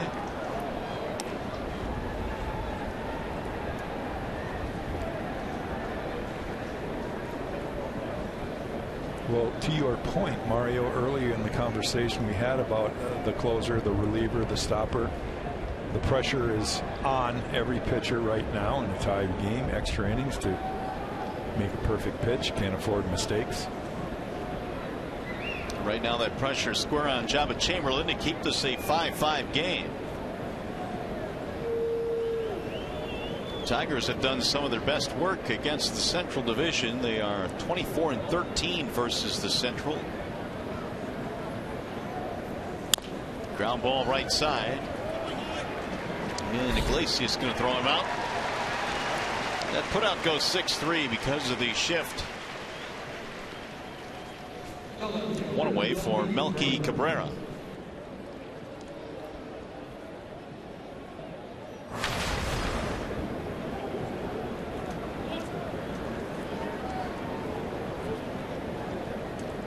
Single and a run scored plus a walk for Cabrera.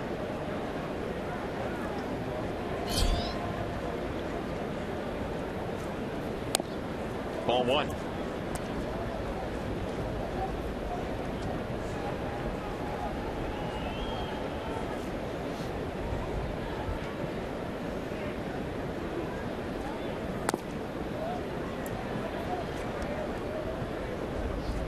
The career numbers, not a whole lot going on here in terms of number of at-bats, but Cabrera does have a homer in 3 at-bats against Java. I'm trying to think, were they ever teammates with the Yankees? Or would that not have crossed paths? They may have been. I'd have to look that up. They may have been. It would have been in Java's early years, obviously. Right. Yeah, they could have been. I do know this, that he's been Cabrera has been a real disappointment this year based on what he had done the last couple of years as a hitter in the big leagues, but just has never really been able to get it going this year. 07 through 09, they were teammates in New York. There you go.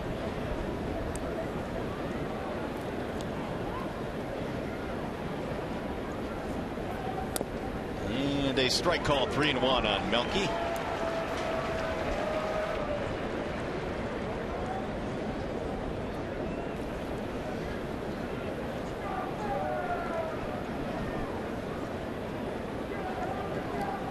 Chamberlain following Soria in this game. There's ball 4 high, and so it's a 1-out walk to Melky Cabrera.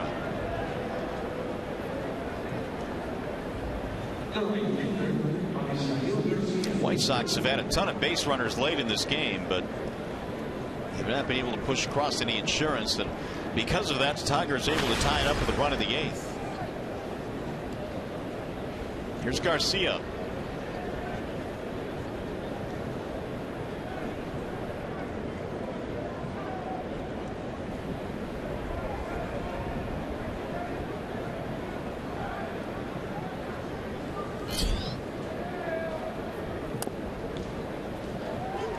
Javi Garcia bouncing into a double play back in the 8th inning. Tigers could use one of those here.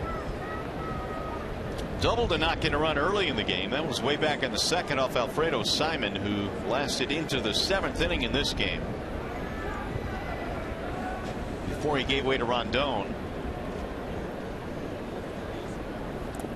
That'll bounce in. 1 ball, 1 strike.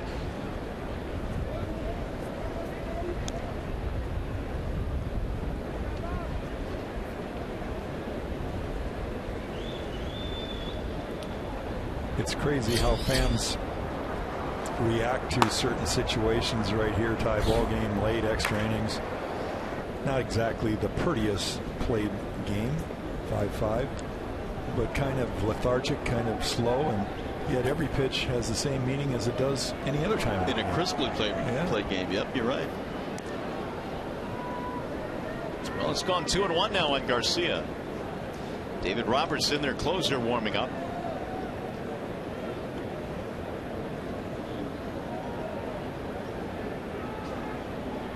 This one got off to a fast start if you like offense.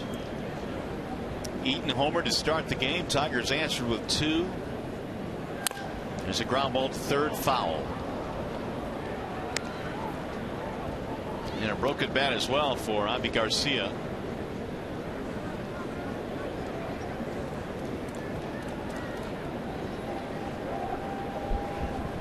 Two balls, 2 strikes on Garcia. Had a really good month of April, 309. Had a better month of May, 333, but he has slowed down considerably in June.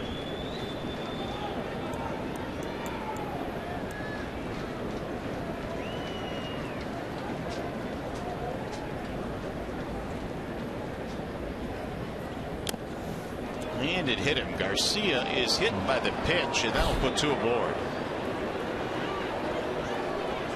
Javi barely moved.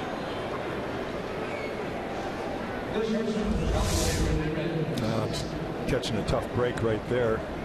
Just barely catches his elbow. More importantly, it puts the go-ahead run over at second base. That's the old Jose Tabata move to break up the perfect game for Max Scherzer right there. I remember Don Baylor. I don't know how many times I hit him in my career. And I'd argue probably a third of the pitches I hit him with are strikes. But he crowded the plate and kept that elbow out over the dish. He got hit a lot, didn't he? Oh, boy. And that was before the old arm guards and body armor. Right. Donnie was a big, strong man. Well, Jeff Jones out there to have confab now with runners at first and second. Here's what the starters did today, Jack. Well, pitch counts kind of affected both of the pitchers today. Rondon may have pitched a little bit better than those numbers, but he gave up the 2 runs in the 5th inning. They kind of ruined his day. Alfredo Simon, a couple of runs early, a couple walks kind of ruined his day, but neither one on record for the win. They're sitting watching the results. Alexei Ramirez will stand in. He had a pinch hit double with 2 outs in the 8th, but did not score. He has Cabrera at second, Garcia at first. 5-5. We're in the 10th. Swing and a miss. 1-1.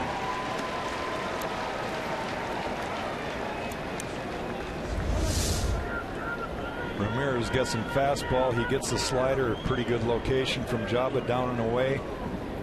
See that he kind of pulled off that ball.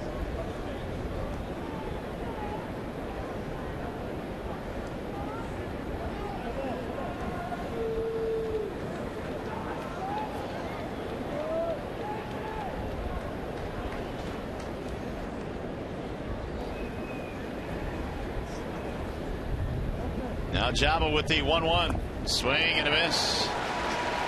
1-2 on Alexei Ramirez. Alexei really cheating middle half in. Again, opening up way early. And Jabba throws 2 there. See if he can throw 3.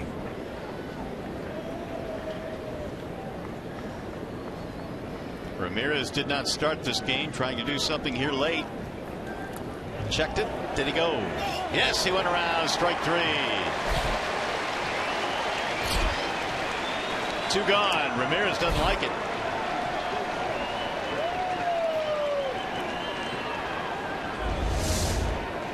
He goes back to the breaking ball, and this time in the dirt. Jabba records his first strikeout. Ooh, that was close. Remember what I told you about the guy that's always right on that one? That would be the umpire? That'd be the umpire. Flowers due up, but it looks like he's not going to bat.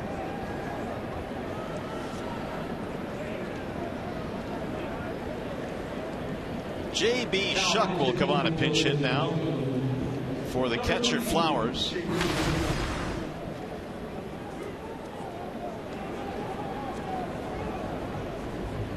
So runners remain at first and second with 2 outs here in the 10th inning. Sox have a couple of base runners without the benefit of a hit. They have a walk and a hit batter.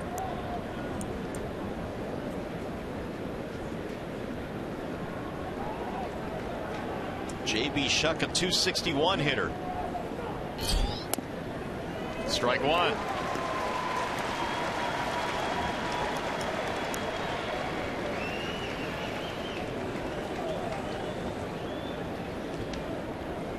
Shuck last year splitting time with the Angels and the Indians.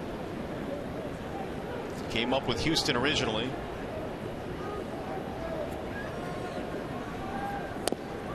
On the outer edge, all of a sudden it's 0-2. Now this is where Jabba Chamberlain has to be careful. Make a pitch that expands the zone. Do not put it in any kind of spot where he can drive the ball. See if he chases.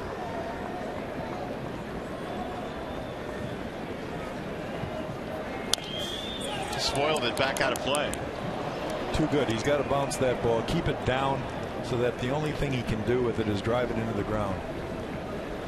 Ball up, they can always get the bat on the ball, and bad things can happen. Number 9 hitter Sanchez waiting on deck. White Sox have not scored since getting 2 in the 5th.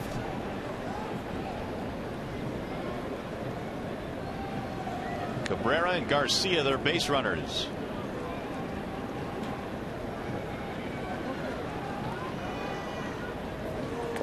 Way outside, Holiday down to block it. 1 ball, 2 strikes on Shuck.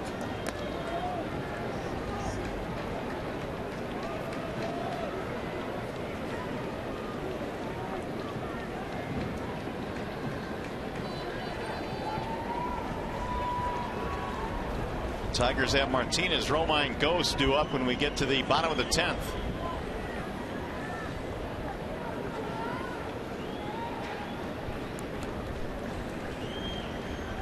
Here's the 1-2. Ground ball, diving stop at short. Iglesias can't come up with a play though, and everybody is safe. It'll be an infield hit for J.B. Shuck to load the bases. Well, at least Iglesias kept the ball in the infield. That ball gets by him. There's a chance that Joe McEwen, the third base coach for Chicago White Sox, might have sent the runner. Well, they would have set up an interesting situation with Cespedes' gun out there in left. Had they sent that runner if that ball got through. But an infield hit loads the bases now. That is the 9th hit of the game for Chicago. And here's Sanchez. Strike 1.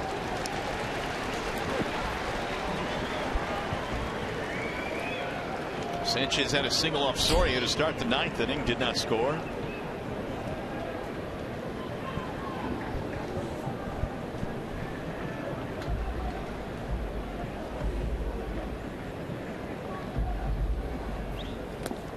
That'll bounce in there. 1 ball, 1 strike. That was the 27th pitch thrown by Chamberlain coming on here in the 10th. Cabrera, Garcia, and Shuck, the base runners. It's clear to me that Java is going with his breaking ball as his go-to pitch this half inning.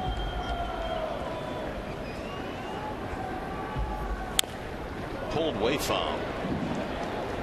1-2 now on Sanchez.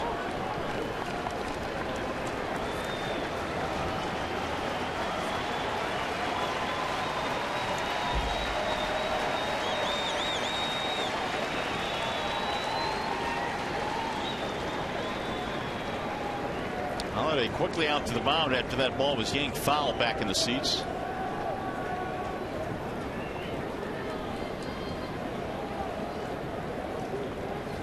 A walk, a hit batter, and an infield single to load the bases. 1-2 on Sanchez.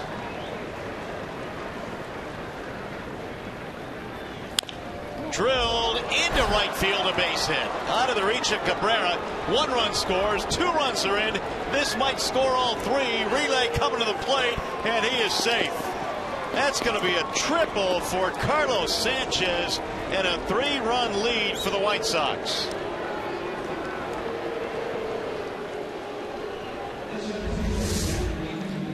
Now you can see the washing machine breaking ball. It wasn't terrible, but out over the plate too much. Miggy doesn't want able to get to that ball. Once it gets by him, goes all the way to the corner, and they're off to the races.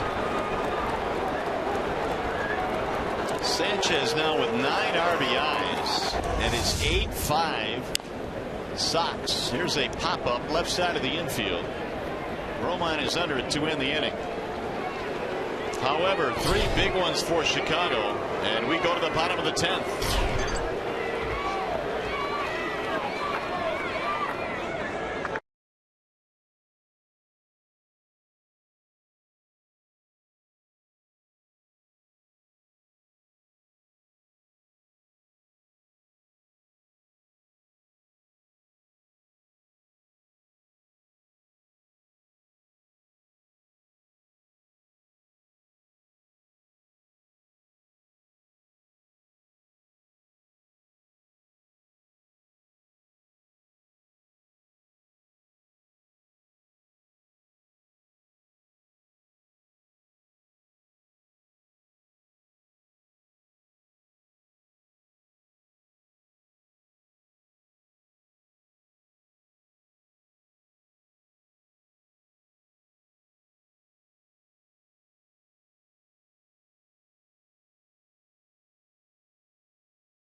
Raise your expectations of what a bank can be when it's time. Come to Comerica. By your Metro Detroit Chevy dealers. Visit ChevyDetroit.com. See why Chevy drives the Motor City. Wallside Windows, we can do that. We are the factory. And by your Detroit Honda dealers. Visit your Detroit area Honda dealers today. Go to DetroitHondaDealers.com. Well, a huge, and I mean huge hit, a 3-run triple off the bat of Carlos Sanchez emptied the bases. It's 8-5 in favor of the White Sox as we go to the bottom of the 10th inning. And the Tigers, if they're thinking about a comeback, will have to do it against the Sox closer, David Robertson, who's been pretty good. We get the splits on his pitch selection. I find this quite interesting. 72% cutters, 25% curveballs. Now, he throws 1% sinkers. 1%. That means at some point this year he threw a sinker or what appeared to be a sinker, right, by some analyst, right? And 2% changeups, which could have been a backup cutter. Sure. So 3% of that might be wrong. Wow. Well, I know this. He's walked only 5 batters so far this year. He's been good. He has not hurt himself. JD Martinez will lead things off. Tigers need base runners in a hurry. They're down 8-5 as we go to the bottom of the 10th. It'll be JD and then Romine.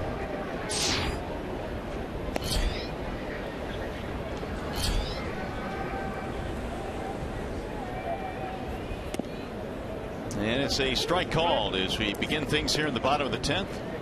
2-run shot for Martinez. That was in the 5th inning. His only hit today.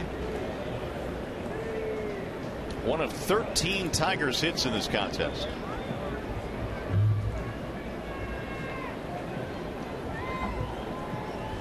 Here's the 0-1. Strike called by Alan Porter. 0-2.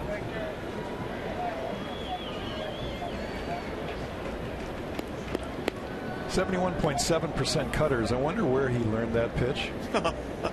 Let's see. He pitched with New York, and he was the setup man for Juan Mariano something or other. Yeah, that's probably where he learned it. 1 ball, 2 strikes. JD Martinez. I mean, you talk about going to school every day, learning a pitch from the master.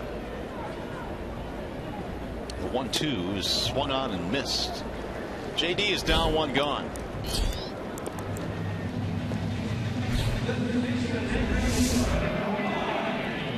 Look at this, a curveball. Flipped one up there.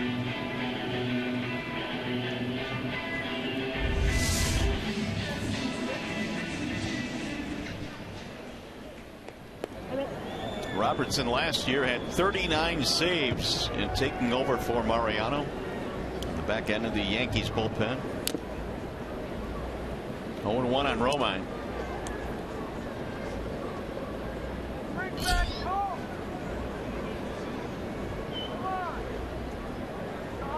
Romine came out a pinch run for Castellanos after Nick had doubled, which set up the tying run in the 8th inning. Now it's 0-2.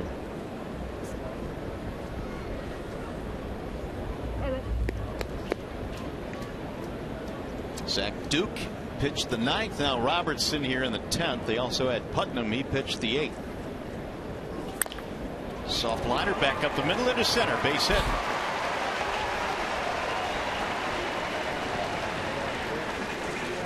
One out single for the Tigers. That'll bring up Anthony Gose.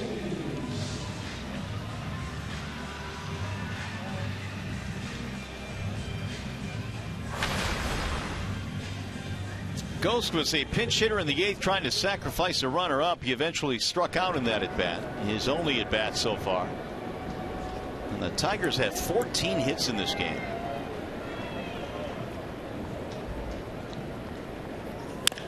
Ground ball foul.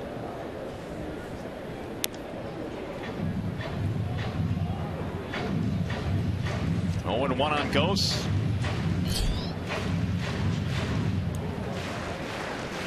Robertson out of Alabama. That's where he pitched his college ball as a college teammate of Alex Avila's.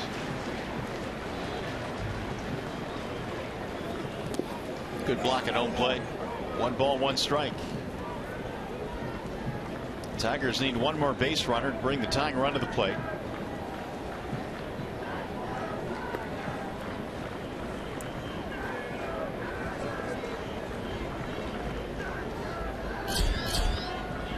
Iglesias waiting on deck, and then it would be Holiday.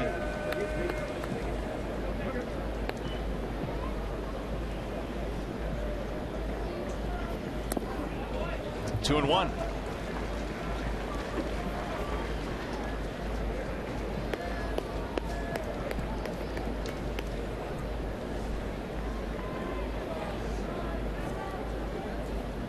White Sox signed Robertson as a free agent in December of last offseason, helping to make over their bullpen. And he missed again, and now he's gone 3-1.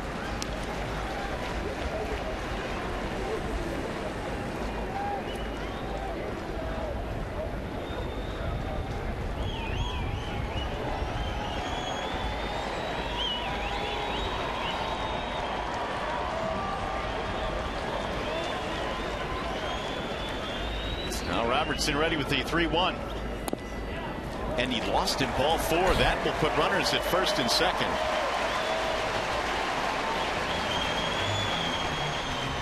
Walks came back to hurt Chaba Chamberlain the top half of the 10th inning.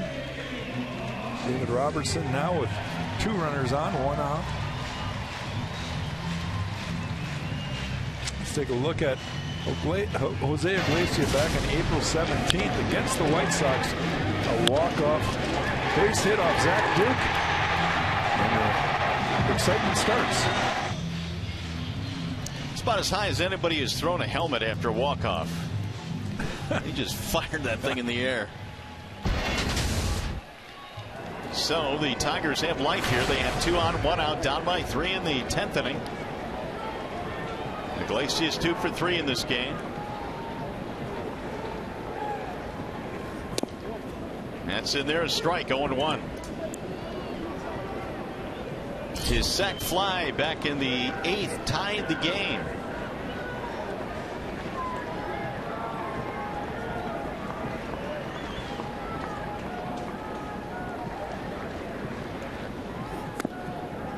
One ball, 1 strike.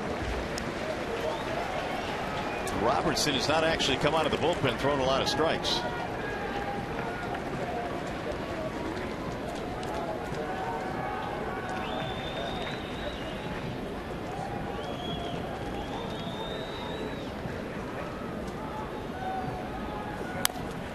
Fouled back out of play. 1-2 now on Iglesias.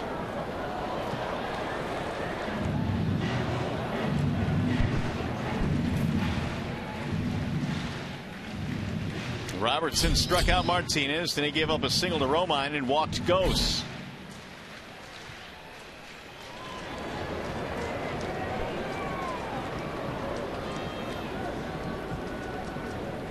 Here's the 1-2.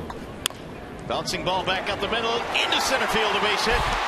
They're going to stop the runner at third. Romine, they are loaded up with 1 out. Iglesias with a single. And the Tigers have the tying runs on the bases. That's going to bring Don Cooper out. Another play by Adam Eaton that I question. You know, your job is to get rid of the ball, get it back in the infield. And he fields this ball out in center field, and he's kind of watching to see if they're going to send the runner instead of just throwing the ball. Unfortunately for him, Dave Clark did stop the runner. It's something apparently they've been working on with Eaton, and they said he's gotten better recently with it, but he just held that ball up. The Tigers do not send the runner, so they're loaded now with 1 out. And Brian Holiday will step in.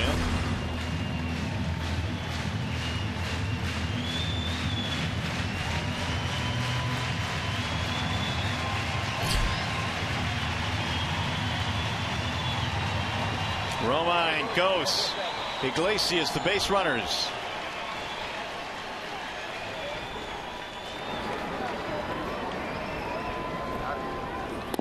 Holiday looks at ball 1.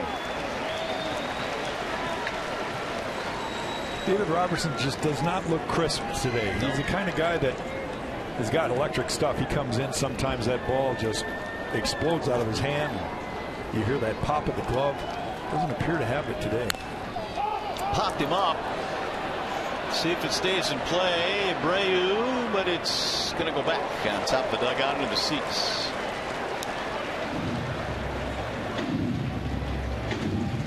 I tell you, the fans are having a tough time with some foul balls today. Kind of reminds me of my old bird dog when he'd work really hard and flush a pheasant for me, and then I'd miss, and he'd give me that look like, "Are you kidding me?" and that's kind of the way the kids are looking at their dads trying to field these balls. The dads have seen better days in terms of athletic ability. They need to remember that. Here's the 1-1. 2-1. Boy, Robertson really struggling right now. There are days when you just don't have it, and this appears to be one of those days for Robertson. He's trying to gut his way through this. Yeah, a walk sandwiched in between 2 base hits. Tigers got him loaded up with 1 out.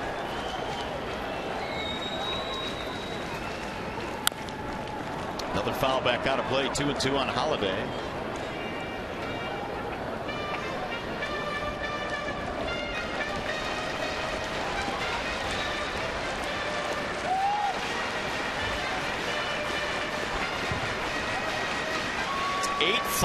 The White Sox scored 3 in the top of the 10th. The Tigers have them loaded here in the bottom of the 10th with 1 out.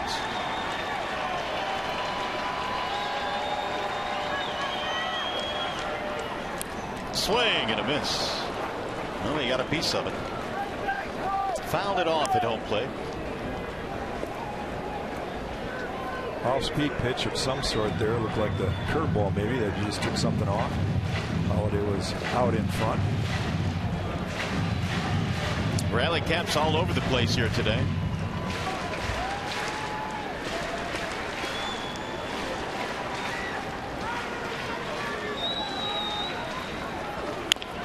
There's a base hit to left. 1 run scores. Here comes Ghost. He's going to come around to score. It's an 8-7 ball game. Holiday comes through.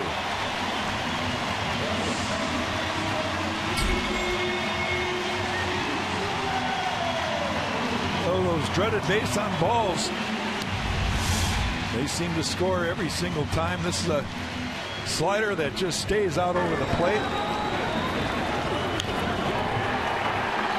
Curveball, actually, that's what he calls his breaking ball.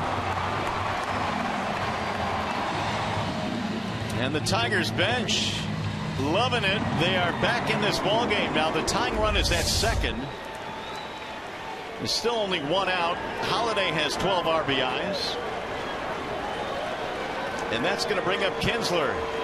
16 Tigers hits in this game. Winning run is at first base.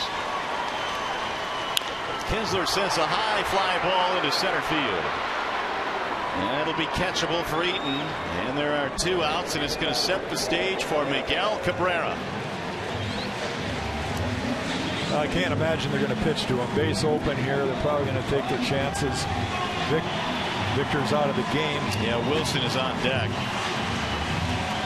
So they will have no problem pushing the winning run to second base if it gets rid of Miggy. That ought to bring some reaction from the crowd. And here it comes. Boo. We paid to see Miguel Cabrera hit. And if you're a pitcher, you're saying to yourself, are you kidding me? Like, I'm going to let him ruin my day. I'll let somebody else ruin my day. This will be loading the bases. 3-0 now on Cabrera.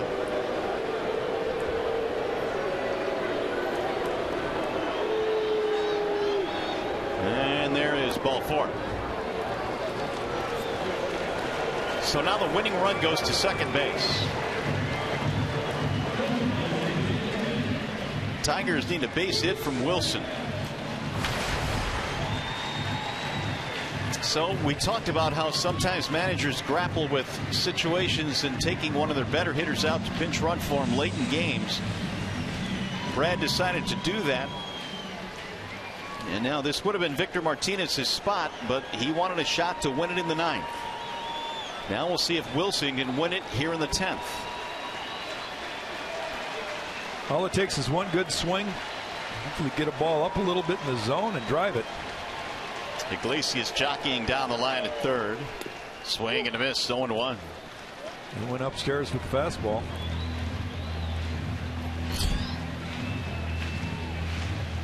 (8-7). White Sox have the lead. Bases loaded. 2 outs in the bottom of the 10th for Josh Wilson.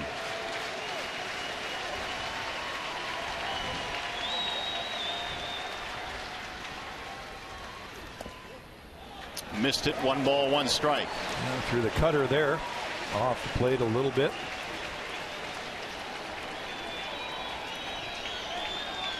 This may not have been the most crisply played ball game today, but it's been entertaining. Right down to the final out. Tigers trying to extend this game and or win it.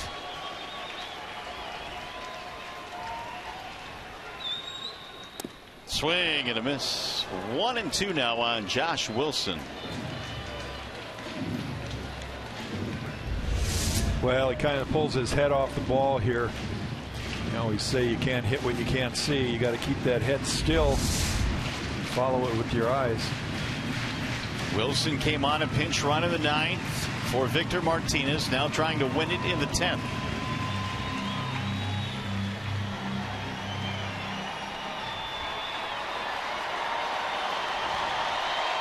One and two.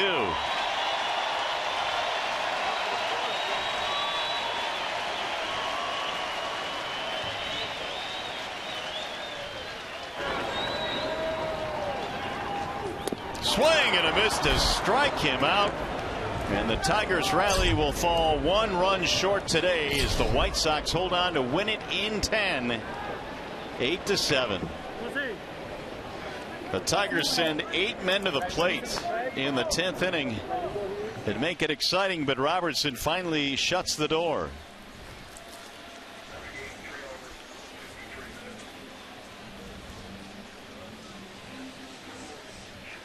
Just like we promised you earlier in the game, it's Miller time, brought to you by Miller Lite. And this is the moment. Carlos Sanchez getting a key bases clearing triple to lead off the 10th inning. Ball was just kind of left out over the plate. He sends it into the corner, gets it by JD Martinez, and the base is cleared. Sox go up by 3. Tigers make it interesting in the bottom half of their inning, but fall short by 1. They needed every one of those runs in the top of the 10th. Sanchez, the hero for Chicago today. Final score 8-7 in 10, and we'll be back with more from Comerica Park right after this.